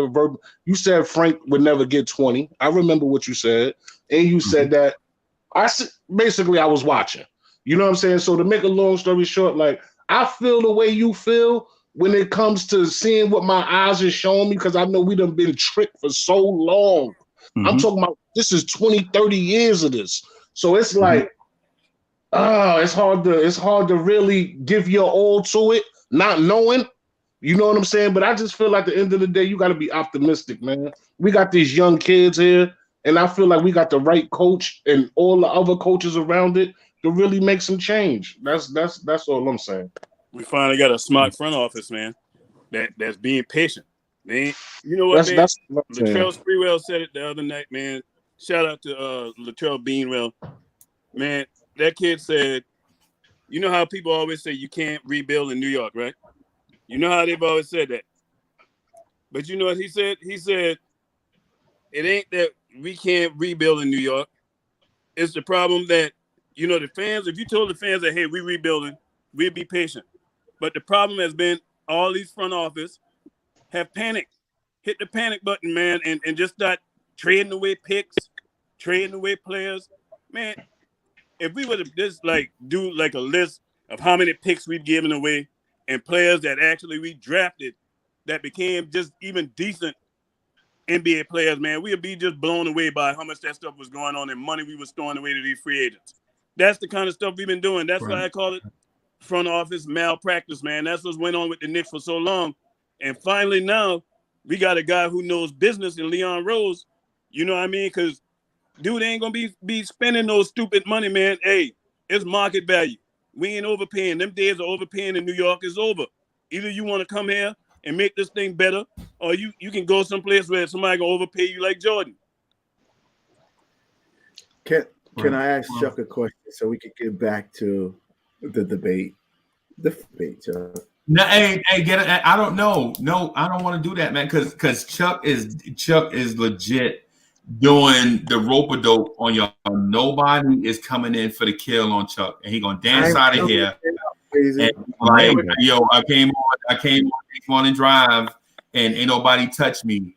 That's it. Because what happened is y'all opened up some points, and ain't nobody drill them home. Like Chuck legit got a hole in his guard. And ain't nobody, you know what I'm saying? You know why, Freezy? Because the rep because he showboat for a little bit, but he got a hole in his guard. You know what I'm saying? I'm gonna ask. I'm making a plea to the panel. Can somebody please come in for the kill on Chuck? Because the chat, based on what I think the chat think Chuck is ahead on the cards. They don't. Like he knocked nobody out. Based on what I'm reading, they think he ahead on the cards. And I don't want Chuck talking about he beat Ron Cleveland. I don't want that. You know what I'm saying? I don't want them saying that Chuck beat Ghetto Intellect. Can somebody please come in and do something? I'm coming right now. Chuck, please help. Tonight, Rivers is out. Burks is out.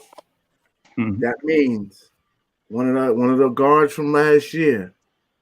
And we're going to keep it straight. Frank and DSJ have got to play. DSJ is out. DSJ is out too? Yeah. So your king can't show up to play. My king? Chat. Didn't I tell y'all every time they on the ropes, they bring up DSJ? Who's next? You bring up DSJ. That's you. Okay, fine. I have nothing to do with DSJ. You don't want to stand 10 toes down. Frank is going to show you why DSJ is going to be obsolete tonight. Show me how. 12 points? How?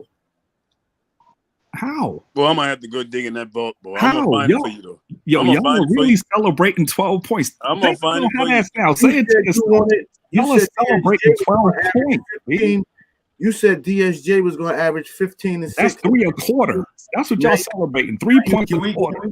Now you poo-pooing on DSJ's. I think Frank only played 17 minutes in that game. 12 points in 17 minutes. 18, yep. And 18 minutes. 12 of it was garbage time. That's a major inefficiency. Extrapolate that out. 18 minutes, people don't get garbage time. 18 minutes worth of garbage time.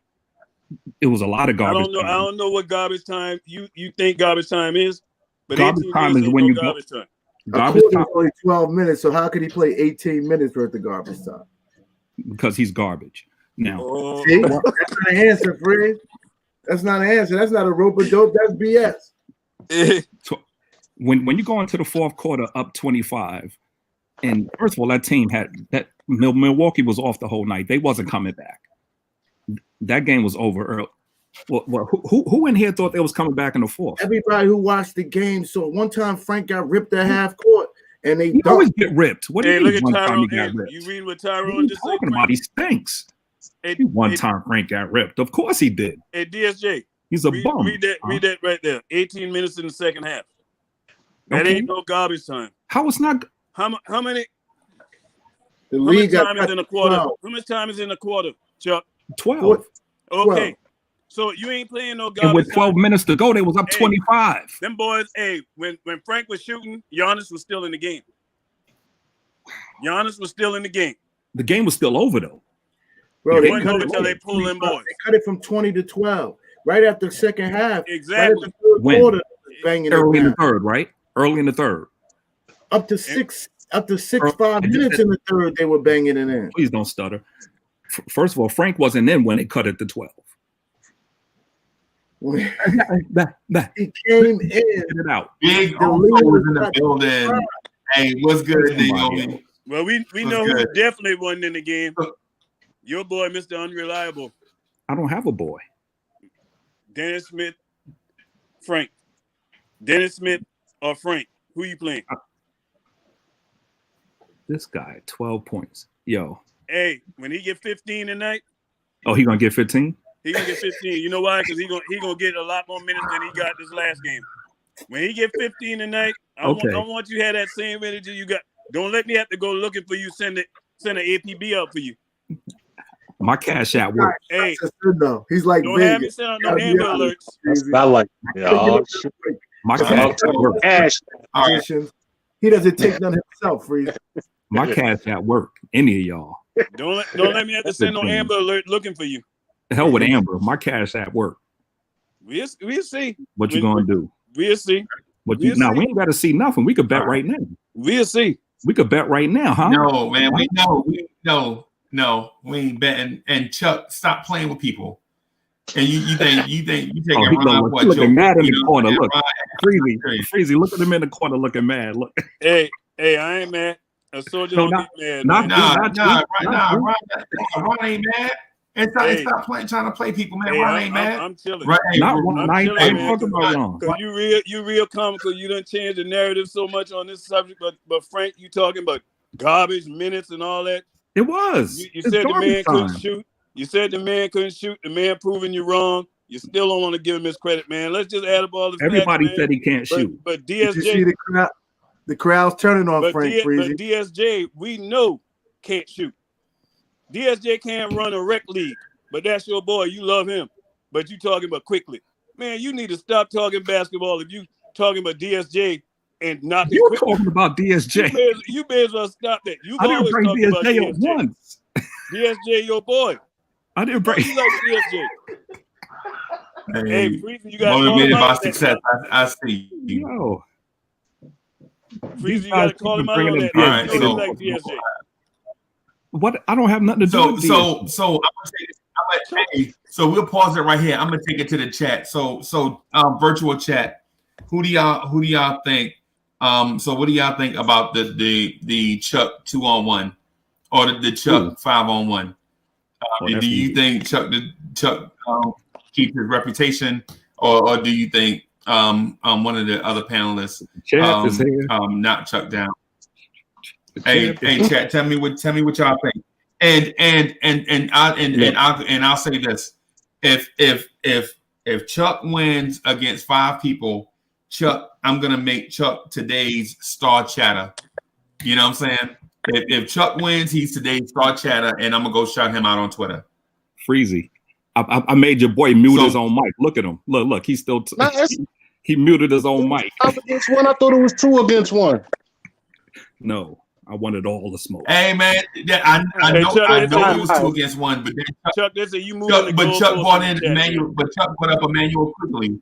When Chuck brought up Emmanuel quickly, everybody else. I think you know why nobody said that. Wanted to be 6 against 1. Let me ask you a question, Chuck, because I'm trying to figure out your angle here, man. Because I'm finding it hard how I'm trying to take your opinion. Because first of all, you're sitting up there with Dallas Cowboy stuff on, so I'm trying to figure out if you serious or you just playing. Because I think like, because I be listening to you and it's like, where do you want to see this team go? Like, what do you want to see happen? Like, where's your what's your gut and your heart? What do you want to see happen with this team? And what point guard you want to see playing? Hey, so L. Marshall said the panel didn't do enough. Was that mute? Of course. Hey, I tell you this, we did enough when he started bringing up Freezy. He tried to bring up quickly to stop talking about Frank. Hey, no, Amani the Great said 5 against 1. Chuck.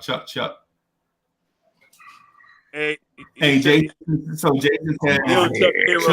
So Jason said Chuck is scarred by Dolan and Jerry. Well, okay, all right. So right now I got it. He skipped Bill's impersonation. All I got is. So I got 6-2 in favor of Chuck, but I want to give the chat some more time. 6-2. I done that for you. I was looking at this, man. No, and look, Chuck. You bugging. Those are my puppets. I'm the puppeteer. SG the third said Cowgirls. That's another one for Chuck. Oh, stop. You got somebody saying Chuck moving the goalposts, Ghetto and Ron. No, because I hit Ron in the head with the goalpost. That's why I moved it. Still waiting for Chuck to make a valid point. I didn't hit him with everything except the kitchen sink. Boy, Chuck, I tell you, boy. Hey, don't be no way. All right, so I got right now. Right now, I have 6-3. I mean, I'm sorry, 7-3. So Quattro, okay. It's over. 7-3. It's over. No, it ain't over. No, I'm counting all the things, man. No, I don't have a weak ego. We want I can care less. Chuck will be long in the long haul. It's only 4 games into Rob Deere said Chuck dodged all the questions. I don't know which one you know. Is that that's Chuck a loss? For the hey, that's a loss. You don't win if you dodge the question. You can't play it if you. So I got 7-4. Gregory Castillo said throw in the towel.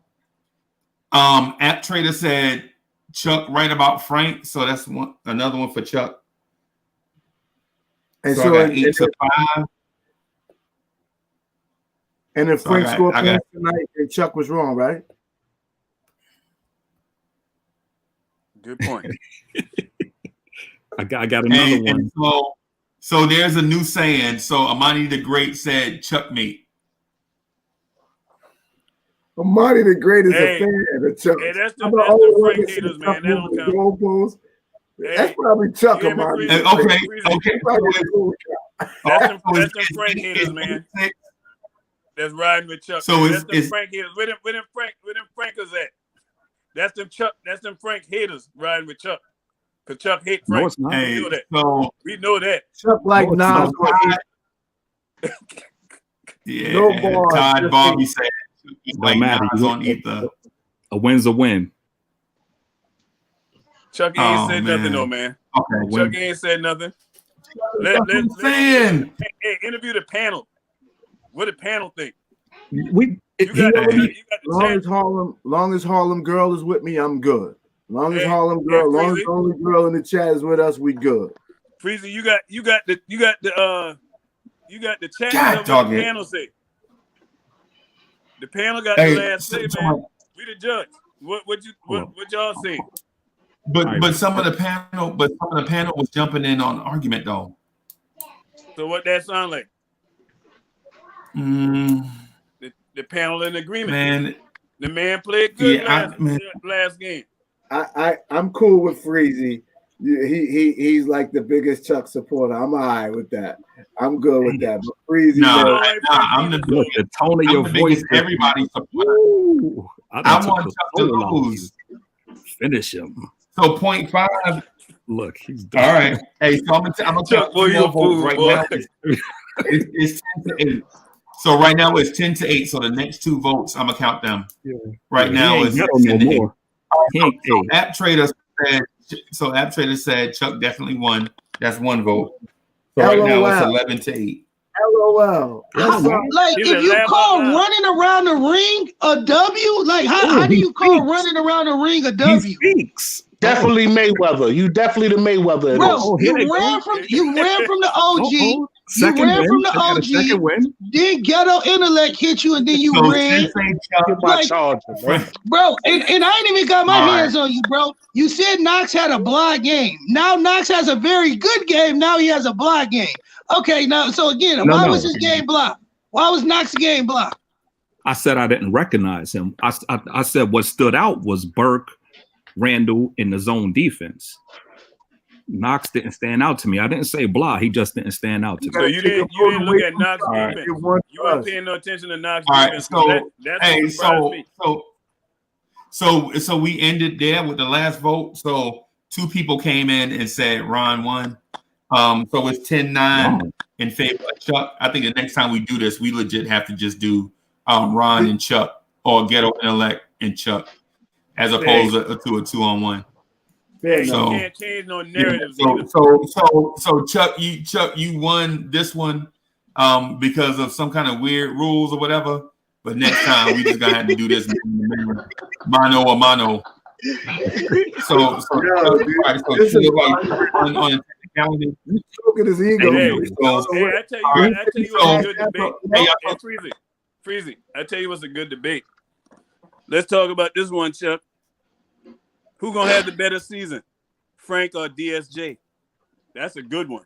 Hey, so let me do this real quick before we get into that. So Chuck won a debate on a weird technicality, right? So I'm gonna go out here on Twitter and point out that Chuck won in some kind of weird debate. So Chuck, you are the star chatter of the day, right? So I'm gonna give you your props on that too, right? So I gotta wrap up here because I gotta go get. But what I want to do is get everybody. So I got this new segment we got called Out on a Limb. So if y'all care to jump in on this, I want to get somebody's bold prediction about the game tonight. Who first? Chuck? Do Chuck get the lead? No, man, Chuck ain't getting no. We ain't giving Chuck nothing. Hey, well, give it to the OG, man. Ron Cleveland first. Let Ron go first. Then OG Ron go first. Yeah, let Ron. I think tonight we're gonna see a lot more of the same so far as defensively. I don't look for us to score 130 points tonight. If we do that again, I'll be surprised.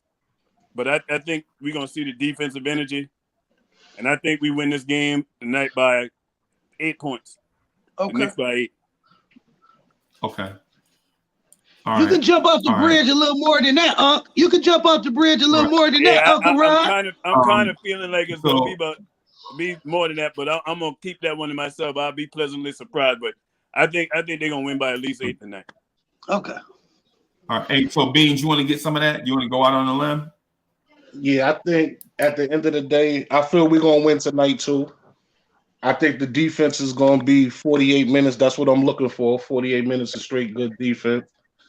And I'm going to say Frank had 15 points. Okay.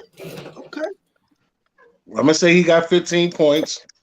And I'm going to even say this too. I'm going to say our boy Peyton going to have another good game defensively. And I think he going to definitely have more assists tonight because he ain't had none last game. So I think he's going to redeem that. And I say Randall continue to do what he's doing. Oh, yeah. Salute to Randall. Okay.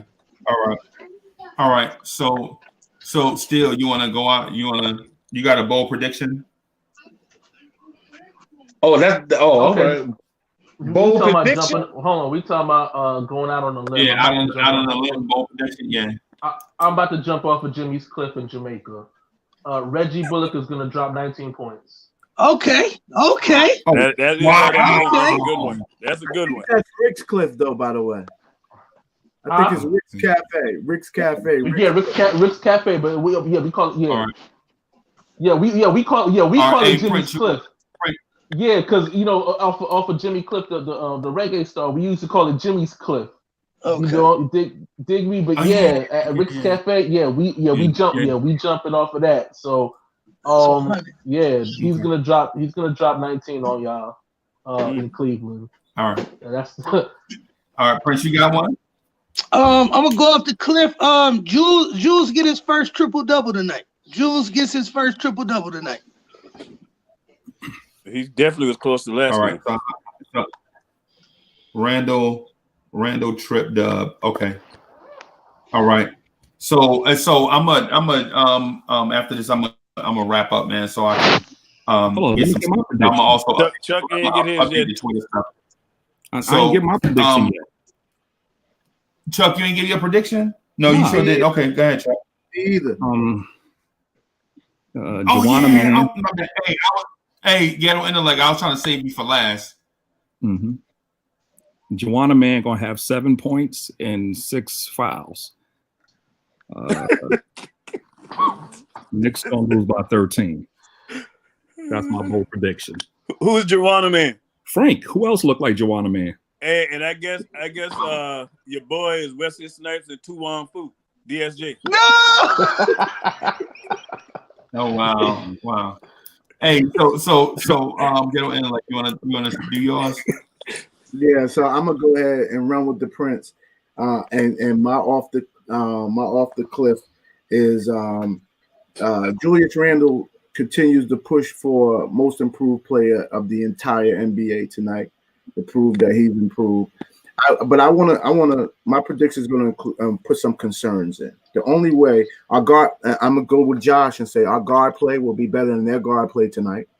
And but my concern is Drummond on Mitch and Noel. If we can't control him off the glass, if we can't control him when he gets the ball on the post, we're gonna have a long night tonight. And we must hit. But none of that is a bold prediction. You got something that we can hold. Something we can put on paper. You so you saying Julius Randle 40 points? I didn't say 40. I said triple double with the Prince, continue to move towards most improved player of the whole NBA. Okay, triple double. Okay, all right. And Freezy, I got to go. So I think I got to go back on that limb because I really didn't go out there like that. Knicks by 15 tonight. Oh wow. Knicks by 15. And it's all going to be because of that defense. That defense is going to be too much for them small guards to handle. That's what we're going to make our money at tonight. Stopping them point guards. And you know what? Since Chuck said that, I'm going to take mine back too, Freeze. Another wire-to-wire win, man. Wire to wire win tonight. Well, I can tell you this: if that happened, you know it's we're gonna put the league on notice if that happens. I'm telling you that right now, because that's back-to-back wins. That means consistency, like what Chuck want to see. Yeah. All right. So here's my 3-0. So here's the thing. So I'm predicting RJ Barrett is gonna score 35 points tonight, right? And not just 35. But I think RJ is going to be 35, 12 rebounds, and 4 assists. Right? Since we going out on the limb, I'm going all the way out there. So I'm going to say RJ is 35. Hey, go ahead, man. I'm sorry. My eyes on RJ, man. I'm going to start really watching RJ, man. Because some things are starting to look a little concerning. I'm gonna start paying real close attention there. We can't give him no pass. This year too, because I'm worried about that is growth. You can't be doing the same thing you were doing in year one. We got to see growth. Yep, and so I'm the star chatter for the day is Chuck, and I wish I can send this to him in an envelope. You know what I'm saying? because the way he did my panelists, you don't come on here and do my panelists like that, Chuck. You know what I'm saying? Getting on. Bro, hey, he ran around the set, bro. You know what I'm saying? And so also I just want to update everybody on the stuff that we put out there on Twitter, just real quick. So the Twitter poll, as it stands, now I'm gonna read the real result tomorrow on tomorrow's show. But right now, the Twitter poll for what New York Knicks has shown the most improvement from last year to this season. Julius Randle is in the lead with 12 votes, followed by 1 by Kevin Knox and 1 by RJ Barrett. So I think I'm gonna wrap it up. Real. Yeah, I'm gonna wrap it up here, but we'll continue in this format tomorrow. I just want to say something real quick. So the stuff that Chuck been saying about his work schedule is real. You know what I'm saying? So you know what I'm saying? I know we kind of get on him about that. But I work at night too, so I can kind of. Chuck ain't gonna duck me. I know he ain't gonna duck me. I'm just messing with him. Mm-hmm. Yeah. At the end of the day, we all I the feel same thing, man. I'm on tonight, bro. I'm on tonight. Hey, come on. Hey, I'm gonna be okay. Chuck. All right. Hey, after the game, I'm gonna have my show going. So all right. Hey, anybody welcome, man. It's open. All right. I'll be to see you, Ron. Hey, right. Chuck saying he'll be on a night that don't scare nobody. I'm going to troll Chuck in the Hey, fellas, seriously, man, let's talk about this right quick before you close, Freezy. You know, if we win tonight, fellas, well, when we win tonight, we're gonna be 2-2 right along with Brooklyn. We're not winning tonight. We're not winning tonight. Let that sink in. 2-2. That'll be something to talk about. Hey, so that definitely. And so salute to everybody in the chat. I appreciate y'all hanging in there with some of the things that we add, some of the features to the show. I'm gonna holler at y'all tonight at 11:45, Knicks at Night podcast. Salute to the dopest minds in the game. Salute to the chat. Hey, Chuck B, I'm gonna put that thing out there like I said I was. And I'll holler at y'all tonight at 11:45. Peace. Right. Peace. Peace. Peace. Thanks for having me again, Free. For sure. Thank you for coming.